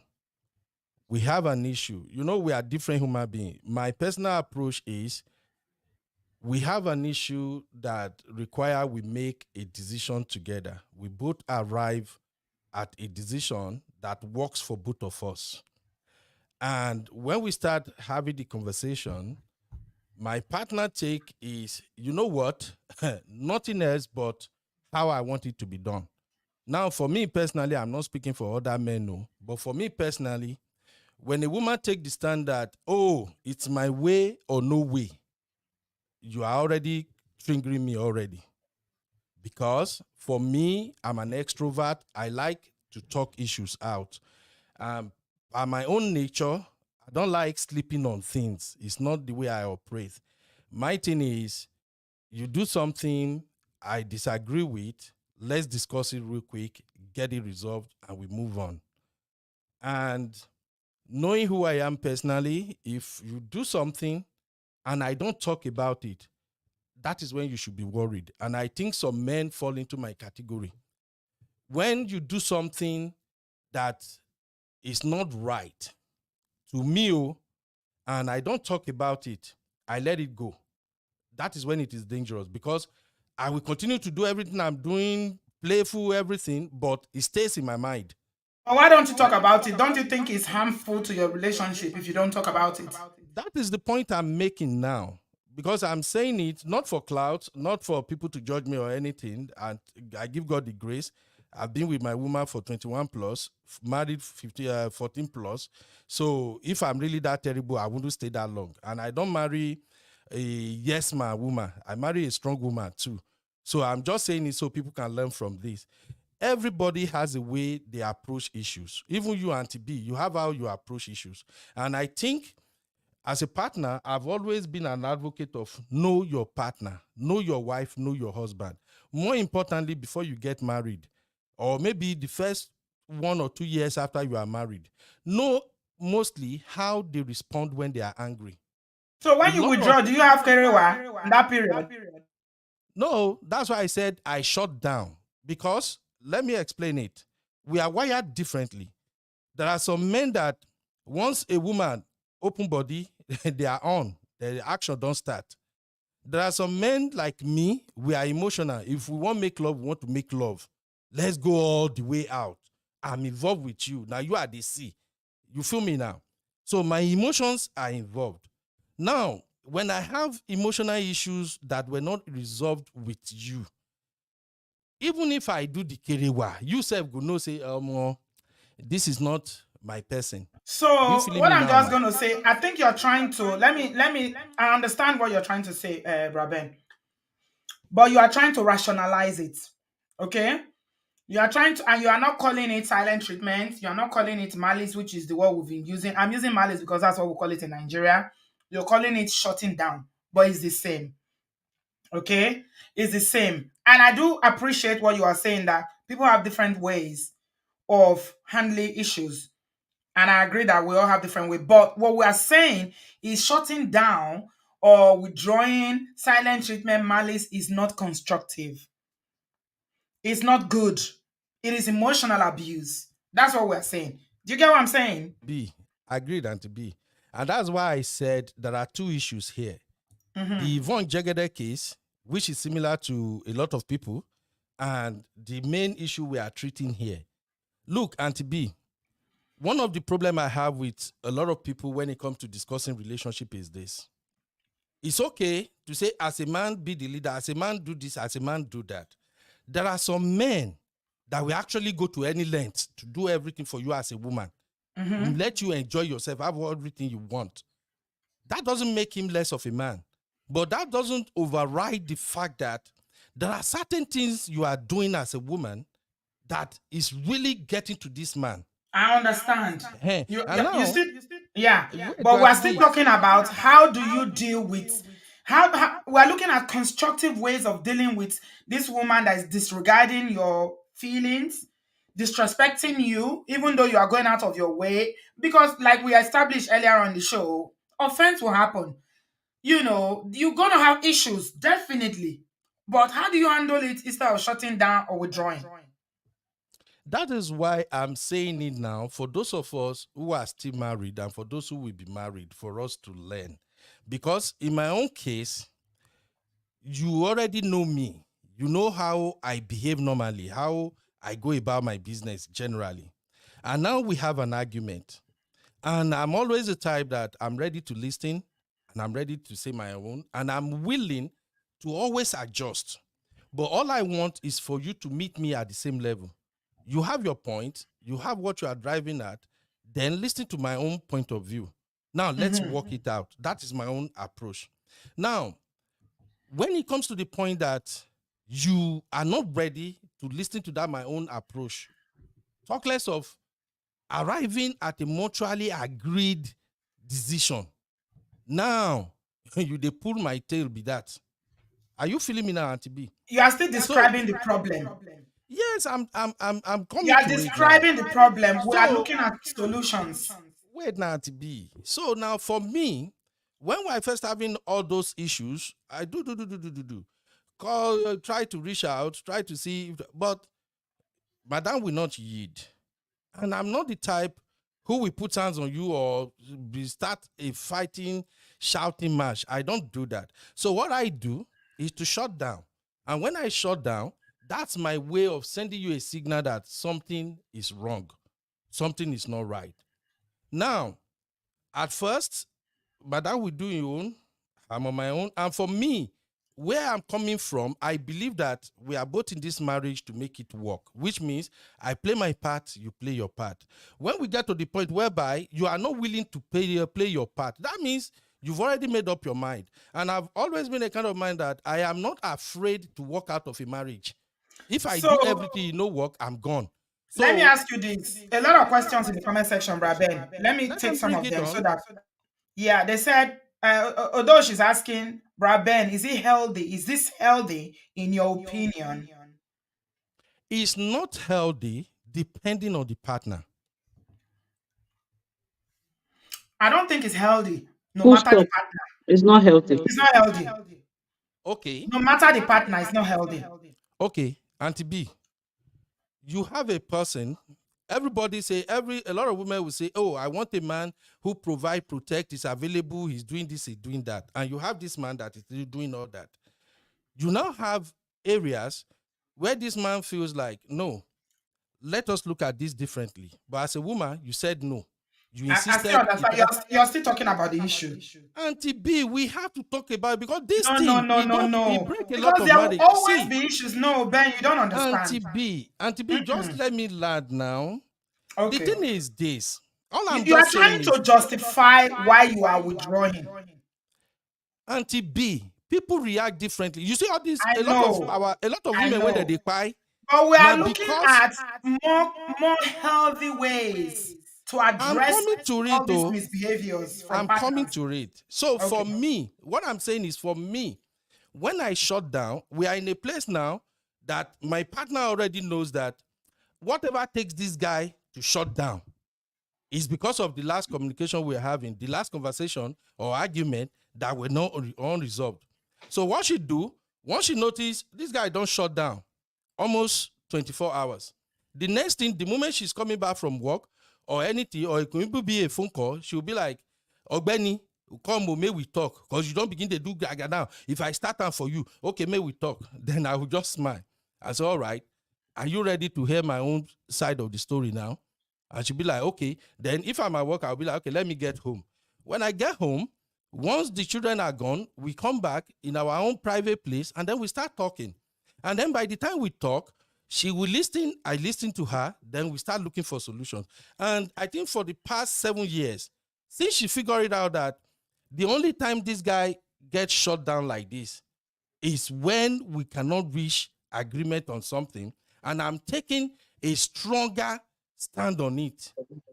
Are you hearing me now? So since when she find it out, everything has been smooth and cozy all the way. So that's just what I'm saying. So this shutting down of yours, how long does it take? And how often do you do it? Thank you. That's a very good question, Auntie B. For me, I rarely shut down. And like I said, it is only when there is this matter that in my own view as a man, I always put my family first. And I don't get in anybody's business. But when anybody is getting into our business in such a way, or there is a decision we have to make that involve our children, involve our future, and what we are trying to achieve, that is when I come up with my own ideas that let's do this. So it's only when we get to that point where the issue of discussion is really critical and my partner no one listening. That is when it comes to shut down. I don't have time for all those fleecy things like minor things you shut down. No.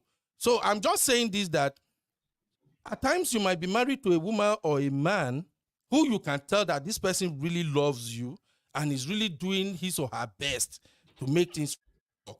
But once you are getting to a situation whereby the argument is becoming so strong that one person is withdrawing, that is a signal that something is not right. Let's quickly address it. Black Lotus is asking, if your wife doesn't come to you to reconcile, would you continue to shut down? Yes, that's a good one. Like I said, we are different. Me, personally, I'm always this type of man that once you think you get strong head, that there's no need to talk. I am right. See, my lawyer are not too far from me. Marriage is over with that.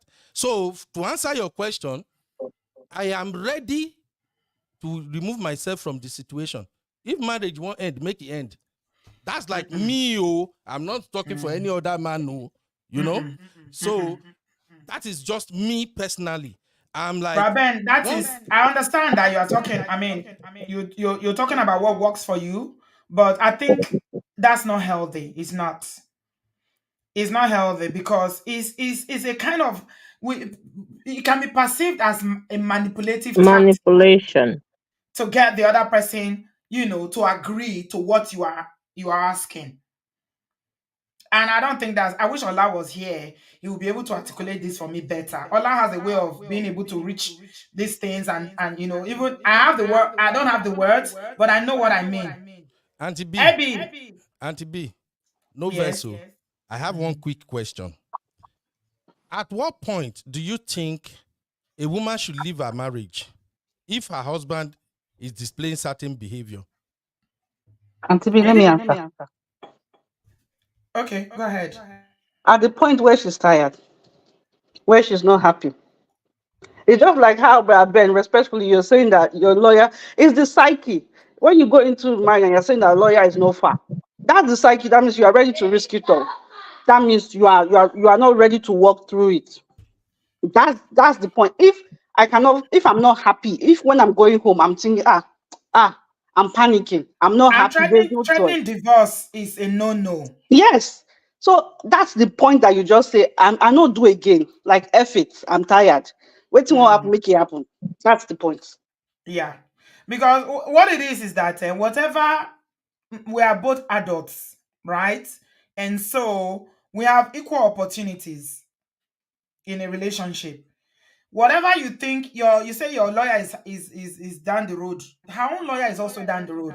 As a matter of fact, women are the ones that always instigate divorce. Statistically, they fight for divorce more.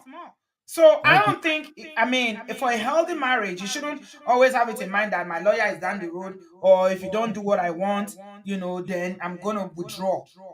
Okay, we have to find more healthy ways.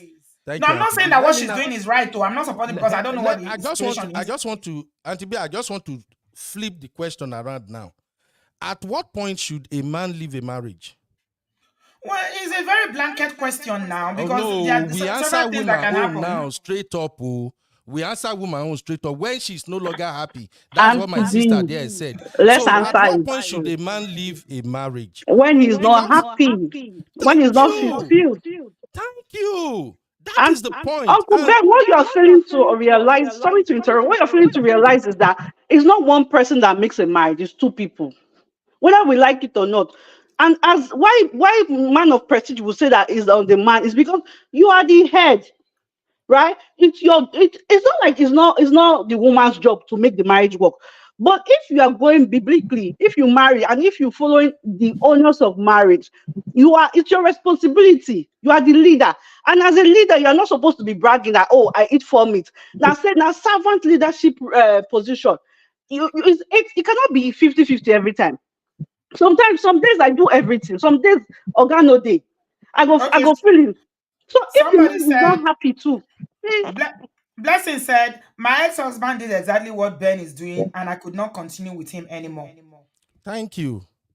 See, Auntie B, I want us to look at this thing from a fair perspective. You are looking at it from a gender perspective. No, not gender. See, Auntie Yes, you B. are. Because that question you're asking, at one point should a woman leave a marriage? Those are questions that there's no single answer for it. Even Bumi said when she's not happy.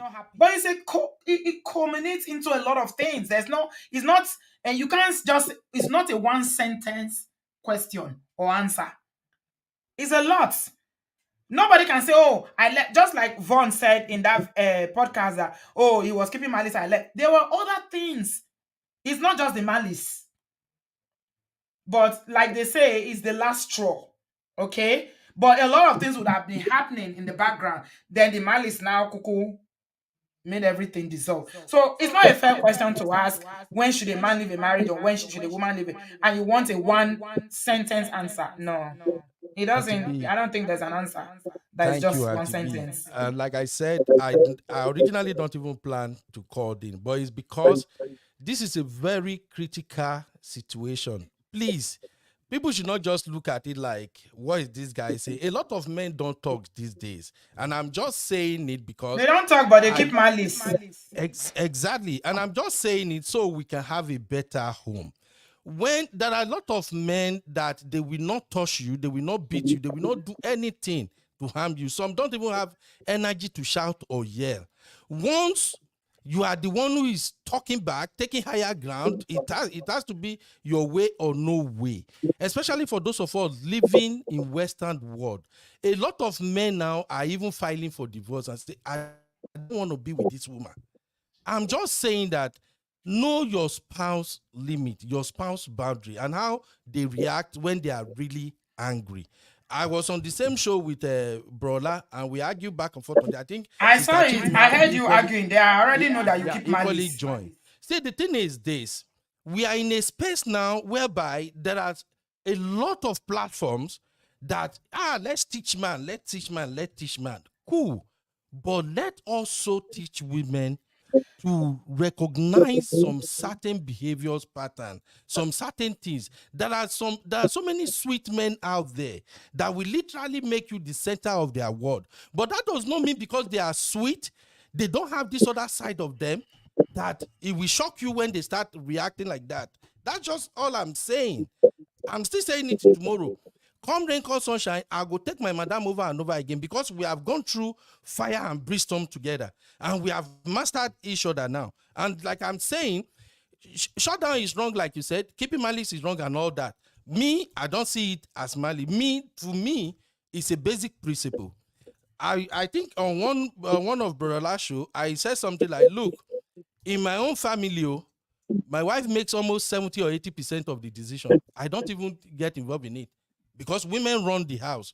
Women have to come up with a lot of decisions every day. They are the ones who see how things are going. The only time I get to make decision is if we have to do something big or something really huge, or there is a huge problem that requires my leadership, and I feel like, okay, it be like say, madam might not make the right decision there, then I step in and then we look at it together. But initially, it wasn't like that. So we can say, oh, Ben, you are this, Ben, you are that. But I thank God I'm still happily married. And I'm just saying that when a man shut down, please and please, home breaks when the man shut down. We Not are even when saying the men woman shouldn't shut down. shut down, Ben. That's what we are saying. But we You are are having saying you should people, find even other people ways here. to I think fix issues. Auntie You B, keep saying I when a saw man a shut down, when couple a of man shut down. sisters here. Auntie B, I saw a couple of sisters here that have even Mhm. admitted that their husband is doing something like this. And there And are that women is that why also it's admitted an that they are issue. doing it, and I said it's wrong. Well, nobody's trying to justify it, Ben. It's not. We're not making it gender. It's not a matter of gender, whether you're a man or woman. We know we don't do that here, because when you do that, is there's no. It becomes very confusing. People will be choosing side. I know you are big on that, men. You are brotherhood representative. But let's not just do that. Whether you're a man or woman, what we are saying here is that we must learn to address issues and navigate even difficult issues, challenges, misunderstanding, arguments in a more constructive ways without keeping malice. That's what we are saying, or shutting down, whatever you call it, silent treatment. That's what I'm saying. Yeah, Abby, what do you want to say? I think I saw Dami in the studio a minute ago. Dami, All have right. you left? Hi, Abby. Welcome. TB, thank you very much. Good evening, ma. First of all, congratulations. Wishing you more life, God's blessings. Thank And you. I know you had a very good birthday. So we love you. You were missed. I want you to know that, okay? And God Thank will you. continue to add more years to you. In Amen. Jesus' name. I just want to react to what Brother Ben was saying. Brother Ben, I'm just going to take what you said, but it's not directed at you respectfully, sir. And I'm not directing it at you, and I don't want to address it or to make it sound disrespectful, but just hear my opinion, please. Again, please, I'm just making disclaimer now. What I want to say in terms of the silent treatment or whatever it is that Shutting down. shutting down we're talking about is that shutting down or silent treatment is not necessarily bad per se. What I would say is bad is when you now go along for days or weeks. That is very immature and it's a manipulation tactics. Okay. Why am I saying that silent treatment or withdrawal is not bad? For example, you and your spouse are going at it, maybe disagreement or whatever, or she did something, you don't want to address it right away. Some people, what they do is just to withdraw or be quiet. It's a way for them to step back, reassess, and also not because if you are still engaging at that moment, emotions are flying. Both parties are having ego. They want to hold on to their own stronghold. Oh, I'm right, I'm right. At that time, it's not the time to start engaging. That's where I agree to say, you know what, withdraw. Step back a little bit. You can assess it on your own to say, okay, what did I talk or what did this woman do? Yes, you may be right. Your opinion may be right. You may be the one in the right, but you have to assess it and look at it. Okay, what do I need to do? What do I need to this and that? Later on, maybe a day or two. Don't let it pass to more than 2 days. Hey, I my don't think it dear. should be up to 2 days even. Yes, but For it to some be people healthy. Well, the Bible says that we shouldn't allow the sun to don't. go down on our Yes. anger. I was going to go, but I said not everybody they read Bible. Make I keep my mouth No, shut. no, But no, no, no, no. At least majority of us here are Christians, not everybody. yes. But I But mean, at TB, there are some people today that spirit of malice did them well. That's what let us give them grace of 2 days. You understand? We are all still work in progress. That's why I say don't I let it like what pass two Black Luther days. said. He said, Auntie B, it's okay to ask for a timeout. Ye- Or what's the word that Braben was using for me to shut Withdraw, down? shut down. To shut down. Yes, Yeah, you can do that, but don't allow it to pass that day. yes, I don't yes, think you should even get to the next day. Talk of one yes. week, At two TB, weeks. let's give some people grace. Effect on you, Some people know how to keep malice. They don't let things go easily. They still feel that anger. But my point is this: it's okay to withdraw, and I'm bringing it to what Brother Ben was trying to say. Oh, divorce, people don't beat, people don't do that. It shouldn't result to that. That's why I say some people, in order to control themselves and have self-control, because somebody like me, that's what I do. I know if you get me to a point, I feel talk anything, and later I will regret it. So instead, I just keep quiet and I walk away. When I walk away, just give me a moment. It may take maybe 2 hours, 3 hours, come back, sit me down.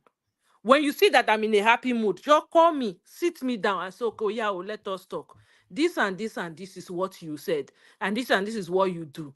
Then I will tell you, I'm sorry, I beg no verse. we can reason things out at that moment. But if it's at that moment that we are doing cho, both parties will want to hold their grants, and because of ego, that's why I'm saying it's okay to withdraw. It's okay to, step aside a little bit. For people that like to keep malice for at least not less than 2 days, some people use that withdrawal and this as manipulation tactics. To be noticed, some people they like me that they come beg them, they sweet them, they do. So they will want their spouse to come and be doing all that. That's why I say it's very immature. If you see your spouse is not doing it, even if she's the one at wrong, you go, babe, for peace sake, in the home. Why will you be living with someone, eating somebody's food, sleeping on the same bed, facing both sides, and you are not talking to that person? That is how the enemy comes in. All kinds of stripes comes in. You understand? So call that person at that time. That person, even if they're in the Anybody wrong. can do the calling. It doesn't have to be the man that will do the calling, by the way. The woman Yes. can also call Yes. and say, So okay, can we talk about this? yes. Like, So or even if you don't want to talk about that, you can even leave it for, if that is the issue. Maybe you can even postpone talking about that issue for a better time. Do you yes, understand? that's what my Mm-hmm. point is. So when you call that person, you've given it some time. The other person is not an idiot. The other person know that you are not really talking to, you're mad about something. But if you've given time, they would have thought about it. At that moment when you call them, that person too will be willing to, emotions are not up. The moment has passed, they've been have time to review things. They can now discuss, okay, this is what you did to me, or this is how I feel. Oh, this is how you talk. Oh, I'm not reasoning I'm like that. Oh, yeah, na beg, no verse. Sorry. You move on. But Mm-hmm. where I'm trying to focus on is letting it pass beyond 2 days and start giving you silent treatment. They do make the woman come, they beg you. That's very immature. And it's Should be the Bible says that love does not take record of wrongs. of Yeah. wrongs. Yeah. So when you say Yeah. you love somebody and you are recording, this is how you did it 6 months ago. Last year, this is how. Do we even know what love is? At Do we B, even understand love? we're all work in progress. Not be all of us don't reach there. So this is No, we also are work in progress, but we're talking about active learning. yes, Yeah. yes, So yes. that, somebody might be here now who might gain something from today, Mm, and the person has PhD in malice in keeping malice. Yes. or silent treatment, and And say, that's you why know I what? call it immaturity. If you make it a rule Mm, as a couple, you can have that understanding that, okay, we're going to make it a rule that whatever happens 24 hours, let's resolve it. mm, If we are going to carry ourselves to go outside to sit down somewhere, mm, okay, if we're outside, the chances are that we're not going to be screaming at each other mm, because we're in a public place. mm. But You make know? it a rule. Mhm. I think it's healthy to do that. Yes. And another thing a little tip I just wanted, again, that's why I said it's, if you look at it from that lens, right? It's, again, I will still say immaturity and manipulation, because some people too, because I've known people that they've done it to this a way to manipulate you, to make you now do what you want, what they want you to do. So they'll be you, because they know say the other party if you not like the silent treatment. As you don't they do that silent treatment, the one they please you to do. Again, you need to grow up and not use that as a tool. For those Yeah. that are Christians, when you have that discussion, right? So it doesn't matter who is right or wrong. Open your heart now. What you see outside the why the verse. See as okay, no verse, no verse. Another great, again, I'm just saying, for those that are Christians, so don't call for me. Immediately you do that, you can just say, you know what, let us pray. Yeah. When you do that, you will notice that there is just something that you feel not let, again, we Peace. be You have human some being. peace. Yeah. Yes. You feel not Yeah. just So if you're a couple that pray together, how are you going to yes. pray when you're not talking to each other? Yes. When you It's wake up just in the at morning that or before going moment to when bed, you've how are you had going to that pray? discussion. It's just let people practice it. Just at that moment. Just let us just pray. You will see say even when you don't talk sorry, sometimes you go see the verse. That moment when you do that little practice, you go see say somehow within you, the thing you don't come up for your mind. Auntie Thank B, you. I love you. You are still Thank you our very queen, much. Queen B. I appreciate you, my darling. Thank you, Abby. God bless you. Okay, we've done 2 hours. Today is my first day back and 2 hours already. Okay, let me come to you quickly. Brad Ben is still in the building and Honey Baby is here as well. Okay. Hi, Uju. How are you? Hi, hi, hi. Happy belated birthday. Thank Welcome back. you. Welcome Thank back, you. sis. Yeah. Hi. Concerning the topic for today, Brother Ben, I salute you. I salute you. When it comes to, we are calling it malice because that's what we We call it Nigerians in call it. Nigeria. Yeah, Yes. but malice is very deep. When you look at the dictionary meaning of it, it's very deep. And so I'll go to talking about silent treatment. When it comes to silent treatment, what we have to bear in mind is the intention and the duration. When you keep silent is a form of anger management technique, but like I said, the duration. If it is more than 1 day, it's no longer anger management technique, because some people, when they are angry, they can lash out, they can act out, they can do things they'll regret. What they do is, most of them, they walk away from the issue, from the situation, and they keep quiet. That is good. It is an anger management technique. But when it passes that 24 hours and you're still keeping silent treatment and you're still, keeping malice, it start becoming something else. Because after that, when you are now settled, it is a time for you to, both of you to come together and talk about it. That is why communication is very important. And just like Yvonne Jegede said, she walked away because of malice. There are people that cannot handle malice. Oh, They are yes. not used to malice. That's And me. to them, when you start keeping malice for them, it is a You kind of finish me. torment. You finish me Exactly. completely. I And can't. that is why I say the intention. Some people keep malice or give silent treatment in order to punish the other person, knowing that that person cannot handle that. You see Yeah. where I'm coming from? So instead of, and some women that have gone through emotional abuse will say, like I've read before, they will say it is better for the person to raise their hands on me. At least they'll see a mark, than the emotional abuse, keeping silent and tormenting me emotionally and tormenting me deeply. Do you understand? Because many will not understand that many women and men are in this kind of marriage where they are abused emotionally through silent treatment. It is a gentle, subtle by stuff. Do you Absolutely. understand?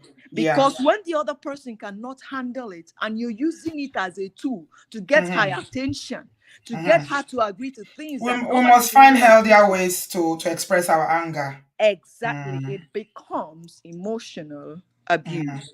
And the Mhm. question I ask people that are dishing out the silent treatment, how does the other person feel? Because you're talking about you.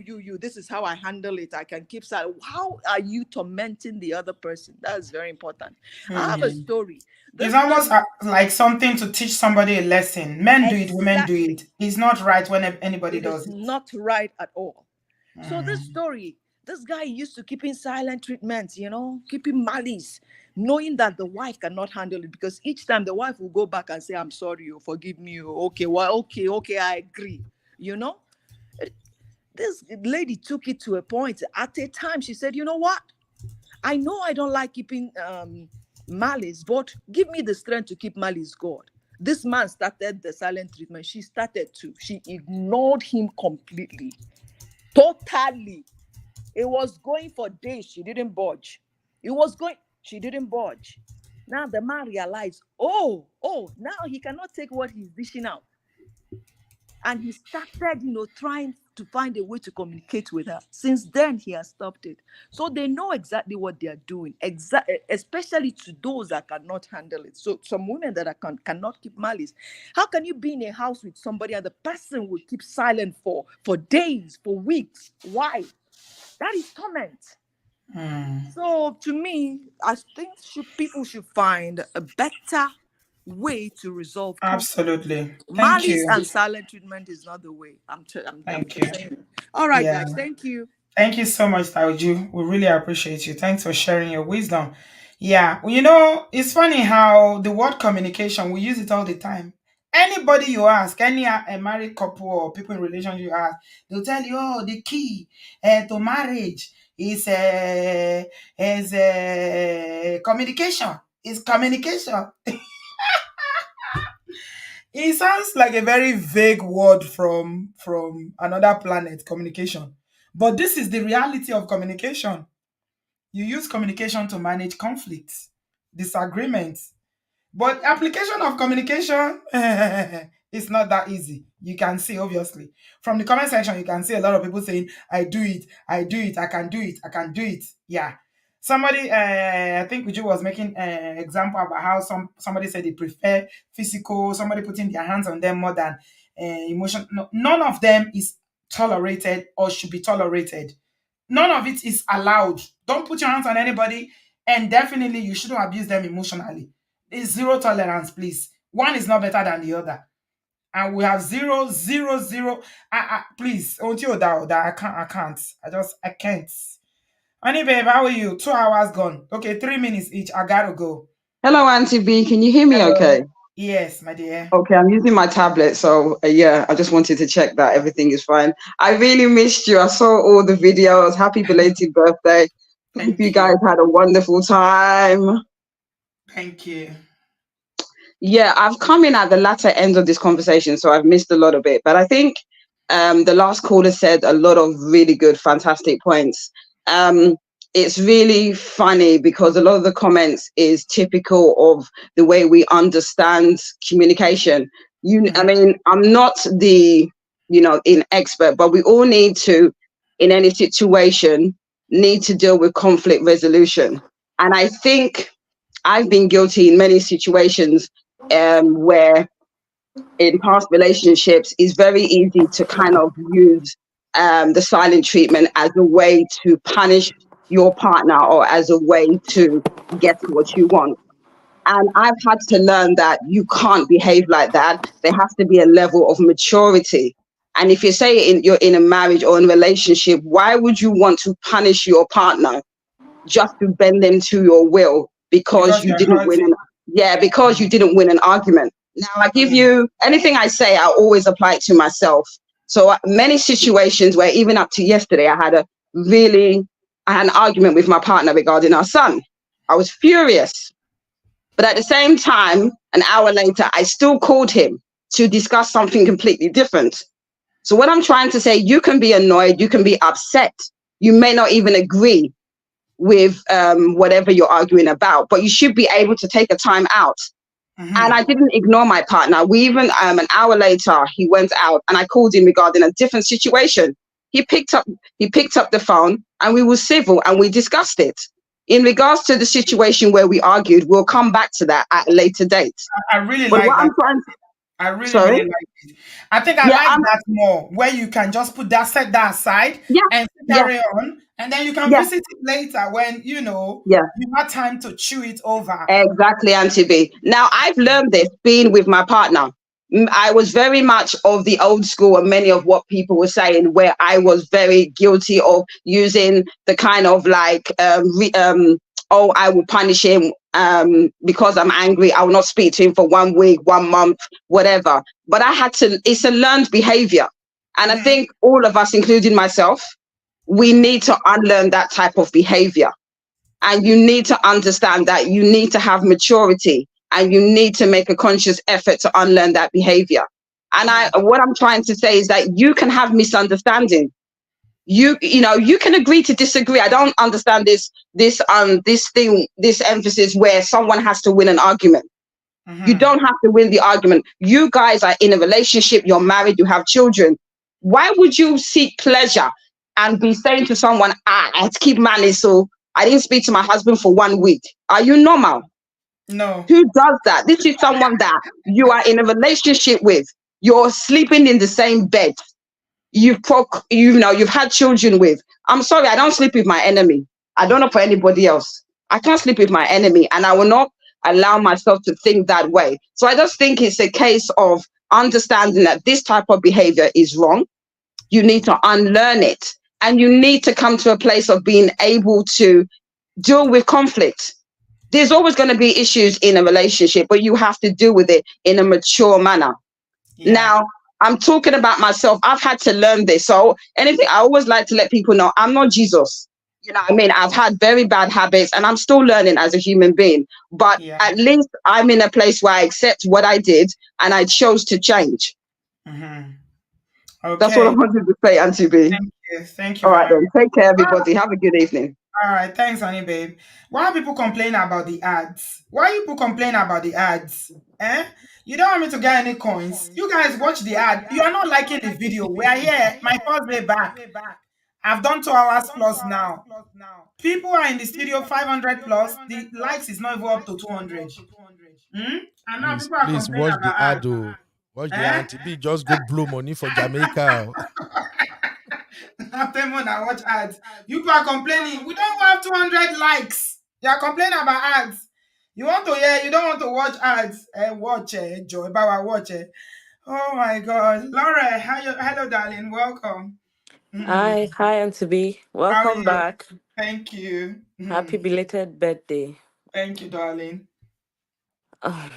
So I decided to call in because this, I have a personal experience with this kind of silent treatment. Like I've had malice and silent treatment. I've had a personal experience because I was not in my family. We don't keep malice like being raised. We don't.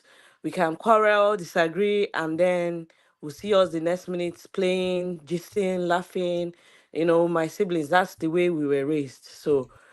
It's very strange to me. I don't know anything about it was something I don't know about. But then coming into marriage in the early days of my marriage, and my husband was doing that.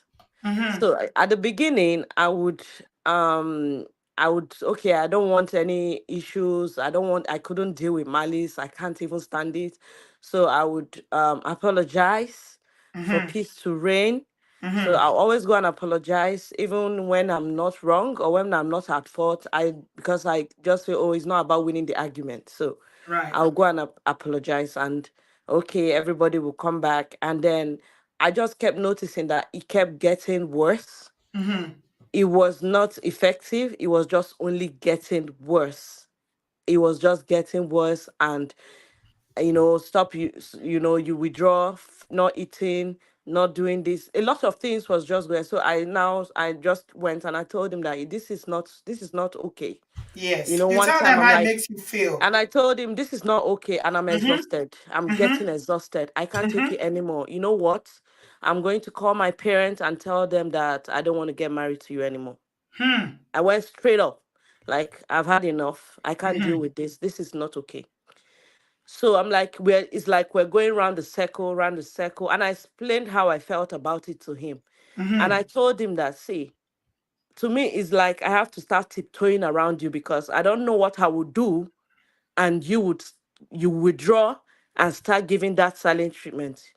So because it's like I don't even know what I would do anymore, and then you will Maybe not you've done communicate. something. It's not him to just tell Yeah, you. you will not communicate, and then you start acting out and or withdraw and start and expect me to notice that you're mad about something without communicating. So you say, I know what, maybe I'm such a bad person because it's like I'm doing everything wrong. So what to help you is for us everybody to go their way. You know what? So you can call my dad because of our tribe. Call my dad and tell him that's what I said. Or if you can't, I will call my dad myself and tell him what I've said.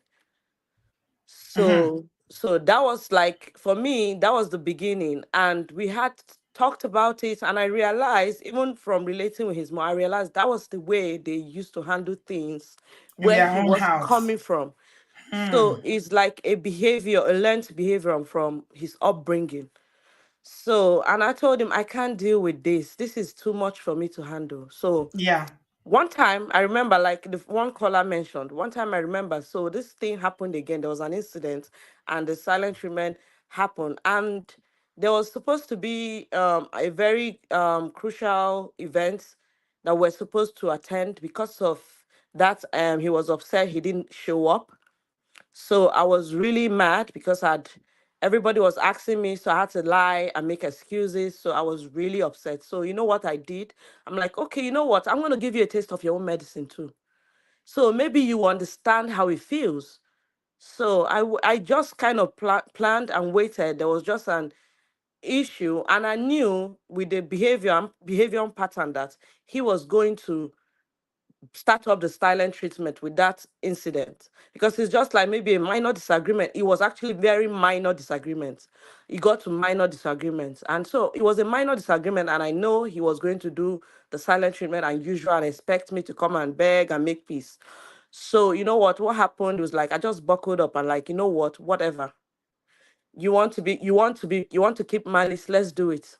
So I kept quiet, and then I went on, and he wanted to lose his mind. He couldn't take it. Before you know, he was calling everybody. He was calling my sister. He was calling this. He was complaining. I'm like, I don't care. Everybody is calling me. I said, I'm not listening to you.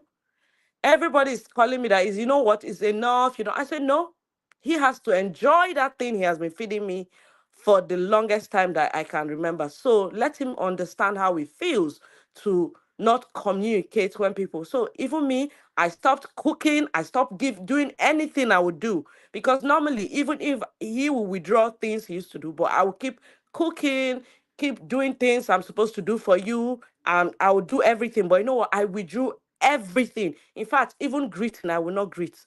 So when I did it, and he called, reported me to a few people, they called me and, like, oh, that's not how to do. You can't go ahead to. I'm like, no, I've had enough. It's not the first time. It's not the second time. I've had enough. In fact, I've gotten to the point where I don't care anymore. You know what?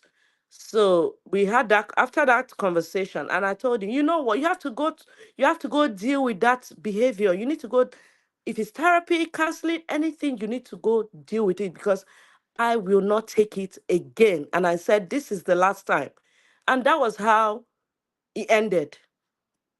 And that was how it ended. He had to start working on himself, and, like, that was how it ended. Yeah, Because I just it can lead to divorce. John is asking a question here that John said, but isn't it sometimes necessary to use the silent treatment as a means of setting boundaries, especially when emotional situation escalate to a point where continued conversation might lead to desires? I don't agree. I don't think you should use it That's to settle. different. That's withdraw. That's walking away. That's taking a Yeah, minute. That's you taking a can break. take a minute to walk away from a situation. I think so. We're talking about silent treatment that escalates or goes over a day, Days, days weeks, become weeks months. and months. Yeah. So So what you're describing here to de-escalate an argument that can potentially, just go crazy is just withdraw from it temporarily so that yeah, everybody can cool off, take a break. and that's Yeah. okay. You can just walk away from it. It's okay. But what we're saying, don't allow it to linger, because it can fester and become like lead to other things. Don't allow it to linger for a week. We need to talk more about conflict resolutions. When we Yeah. disagree, how do we resolve issues? I think we need to talk about it more. Yeah. So we had to develop a better, effective, let me use the word effective, because it's not Yeah. silent treatment, is not an effective It's way not of effective. No, it's not. communication. We have It's to not. find more effective ways. Even If if we it's working notice, for you temporarily, trust me, if it can backfire in the future. it will lead to resentment. The person that Yeah. might be keeping quiet, just like feeling manipulated, you feel you are in control. Because to me, it was a form of control and Yes. manipulation, because you want me Mhm. to always tend to whatever it is, because I don't want problems. I want peace to reign, and I'll take anything. And just so we had to come up with a way, because that was like, I looked at it and I had a conversation. I was like, okay, this is the only, like, that was the only issue. That's the only issue. In fact, till now, that's the only issue I've ever had in my marriage. So, like, every other thing was okay, but it's just that behavior when there's something wrong, that communication issue. Yes, so some men will struggle to tell you when you've done something that they don't like. They will struggle to tell you, to express it. Like I know Beno was trying to say that, when you've done everything, you feel like you've given everything to your family, but there's just one thing that you keep telling your partner you don't like, and they don't listen. So this Yeah. is the only way that you can communicate it. But I'm still saying it's not a healthy way of It's not communicating. effective, and it's unhealthy. So it's only going to Mm. create a lot of gap, resentment, and it might lead to the end of that relationship if it's not It's a handled learned behavior. properly. Yeah. Let me tell you something. When I was growing up back in Nigeria as a child, we had a family member that man was like the most abusive human being I've ever seen in my life. was so abusive to his wife, his children. He used to beat them every day, like, and this is how he does it. He has a pattern. I didn't realize I had trauma from that. Okay. When he's coming home, this is what he does. Once he's coming home, you know that kind of thing. The minute he enters the house, he will start. He will start calling the children and be beating. He will be shouting. If his wife is his boss once he enters. I didn't realize that watching that man, I had some internalized trauma from it until I got married. So daddy why used to do that. And his own is with children, not me. Like when he's coming home from the door, he will just open the door. Who scattered this place? Who did this? He will start shouting from the door. And I found myself shaking. Honestly. Then one day I had to call him. I told him, I say, I know you want the house clean. I know you want the children to do this, but can you please not do it from the door? Come in first. Greet us. How are you? How was your day? Ask the children, greet the children first before you will now say, why didn't you wash plate? Why didn't you do this? Doing it from the door, it brought back the trauma of growing up and seeing that man, what that man did. I didn't realize. So these things, it can affect us in a way that you have no idea. Everybody in that, because you know how we have communal living in Nigeria, our house was big. My father's house was big. So there were many people there. My heart would be shaking like this once he opened the door. So all these things, we can learn it. So you can imagine if just as the thing affected me as a child, if there was a boy there, of course there are boys there, I don't know, I pray that none of my brothers learn that kind of behavior. And you're coming in and from the door you start shouting, you will learn it. So it's the same thing as malice. People can learn this behavior. Somebody, I think it was Bumi, said that her father used to do it. We can learn these things unconsciously from our parents or the people that we grew up with. Auntie B. Yes, my dear. Sorry, I'm Auntie B. running Can I up ask now. this auntie just one quick question? Is she still there? Yes, she's here. Laura is here. Thank you, my sister, for at least coming out and say the truth, because this is really educating. I just wanted to ask, how long have you been married? 5 years. Good. How long before you notice that this is how your husband handle issues? Few months. God bless you, my sister. And when you notice that this is how he handle issues and you know you can't deal with this, what did you do? You quickly call him to order, right? And you have a conversation about it, right? But it didn't work immediately. It didn't work. Then The after a conversation while, didn't it do worked. anything. No, I had to kind of model his behavior to him to make him understand how it makes me feel. Do you understand? The conversation did not help. It didn't change anything. It kept happening over and over again. So I got tired and I had to mirror that behavior. I had to mirror that behavior in a way, like intentionally mirror that behavior, that this is how I feel whenever you're acting like this. And when I did it, it wasn't funny for him. Thank you. Thank you for your sincerity. God bless you, my sister. I really like that. And the reason why I ask is this. Now, after both of you have figured out that this thing doesn't work, like you said, that was like the major issue you both have. And now that he knew that treating you that way doesn't work, he adjusted because you show him this is what you are doing, right? Because in my case, like I stated it here, you know, I can do what other people might do. Don't talk about you, talk about people generally, but we won't learn.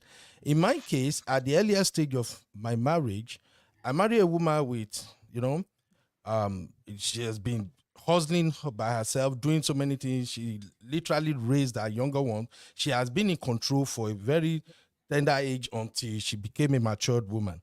So when we started living together, she's used to making decision. And as for me now, I'm a calm, cool person. I just like fun. I play. So because she used to do things the way she wanted done, she was so used to it. And now that we're living as a family, when some things will happen and she will just make the decision and I would be like, babe, oh, you should have done it Without like this. consulting you. Without consultation. I would be like, babe, you should have done it like this. Then it was strange to her. Yeah. And this is America. This is like the first 2-3 years when we started living together. So after a while, when I started doing the shutdown thing, initially she was gonna do the shutdown back too. And then she found out that it be like say, boy, I'm a Yoruba boy. And that's why I want to come back and end up with the Yvonne case. So when she want to do, okay, you shut down, me too, I will shut down. Shit. Oh, sorry, Auntie B. I really don't care. And then after like a week, she found out that this thing no go work. Then she came back. We talked about it again. And I explained. When I explained, she explained. And I made her understand that, look, I am not saying what you are doing is wrong. I'm just saying, as a family, you and I were in this together. Talk to me. Decision that you have to let me be aware of it. So it took her a while to adjust. Even for instance, where she was working, some people work in this healthcare sector whereby at that time you don't even know where, if your relief don't come, you can't leave. I believe some people know that kind of healthcare sector. That's where she was working then. If your relief don't show up, you can't leave. They will hold you. And then when they hold her, it's just normal. She will stay. She won't even call or do anything. It goes on, and then I start telling her, babe, when they go hold you, say I'll be hustle boy. Just text me or just say, chairman, they don't hold me. I no go fit come home. And she's like, but you know where I work? That's how they do it. Well, and then issue upon issue. And then the thing is frustrating to me. I am the husband, right? I have to take care of everybody. The work I was doing at that time was not enough to even pay all our bills safe. So I have to do extra hustles. And some of these extra hustles, this is abroad. Everything is timed. So if they hold you for work and you don't notify me, and me, I don't already schedule something, that let me say I no fit go again, because you have to be home to watch the kids.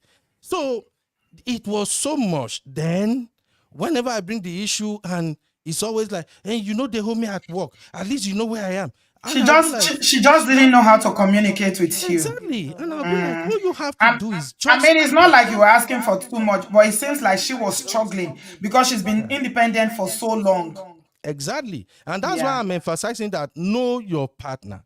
So at the point, whenever I start shutting down, and like I said, my shutdown is not the one you extend to children or anything. We go even they talk, good morning, how you day? But by nature, I'm this jolly kind of fellow. Now maybe they play all day round, that's my thing. But when I shut down, I think they my one corner, they watch TV, just they there my own, play with my child. But you go there your own until you say wahala dey. So that's what I'm saying. But the moment, then one time I went to do a job. I think that was like my third time of going to Dallas. And then after the job, I got another job right there at the event. It was a Friday event. And then somebody wanted me to do another job on a Saturday. I didn't tell her. I didn't call her. I didn't text her.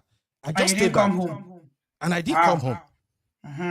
And we did the coverage overnight. She was texting, calling, doing everything. I didn't respond. I didn't do nothing. Just stay. Here comes Sunday. By the time I came back Sunday, I was already exhausted and tired. Madam just go, poof. Just to cut the story short, she was really like angry. So she now knows how you felt when you were telling her to communicate with you. Exactly. So I now say, this is what I'm talking about. All this issue we have going on now. Did it make any difference when you didn't communicate with her? Did she not get the point? Did she get it? Auntie B, that was where adjustment began. So I now told her all these things could have been sorted out if I just text you or just one phone call. Say, babe, see that job. I got another job. I'm staying they here. Give me another job, but I go stay. It don't finish. But I now said, do you see what happened? And what happened is that she couldn't go to work on that Saturday because there's nobody to watch the kids. You see? Yeah. So that's what I'm saying. It's a matter of knowing your that sounds partner. to me like ineffective communication. She's not communicating, with you. So, but just like my sister said now, the moment we sort out understanding how each person react, I'm not going to even touch you or anything. I don't get time to even yarn. Okay, make I end. We don't do 2.5 hours. Yeah, thank you, Auntie B. All I'm just saying is, please, Know your partner. Understand how they react when they are angry, and you talk about it and let it go. Thank you very much. All right. Thanks, Brad Ben. I appreciate you for sharing your own deep personal examples with us. Yeah, what you're describing, I mean, it's not big deal, it's just lack of proper communication. What you were asking your missus to do is not something that's extraordinary, just communicate. Yeah. But women can also have coconut head. That's the truth. It's not only men that have coconut head. So that one, we can also say, okay, she needs help to learn how to communicate with you. I still don't believe that withdrawing is the answer. Okay, because sometimes you can say, oh, I will do it to her and let me do it to him the way he did it to me, or no, they say an eye for an eye make the world blind. It doesn't always work. Eye for eye can backfire. It's a risk that people should not be taking. Okay, I want to show you so that you will see this is the way you make me feel, so you too will get a taste of your medicine. That's not a healthy way. So I think we're going to get Man of Prestige to come here and talk to us about healthy ways to resolve conflict. And what do when we are talking about this communication, kilo mean ganganka, what does it mean? Like, is one person talking? It's not like, but especially when it comes to communication, when there are issues, when there is misunderstanding, how do we still communicate in a way that the other person will listen, and actually not just listen but hear you? Yeah, because for me, Malice is a no, no, no, no, no, no, no. I can't take it. I just cannot. No, I can't. It's not healthy at all. Yeah, Laura. Yes, sir. Yes, sir, Yes, baby. yes. Final comment from you before I log off for today.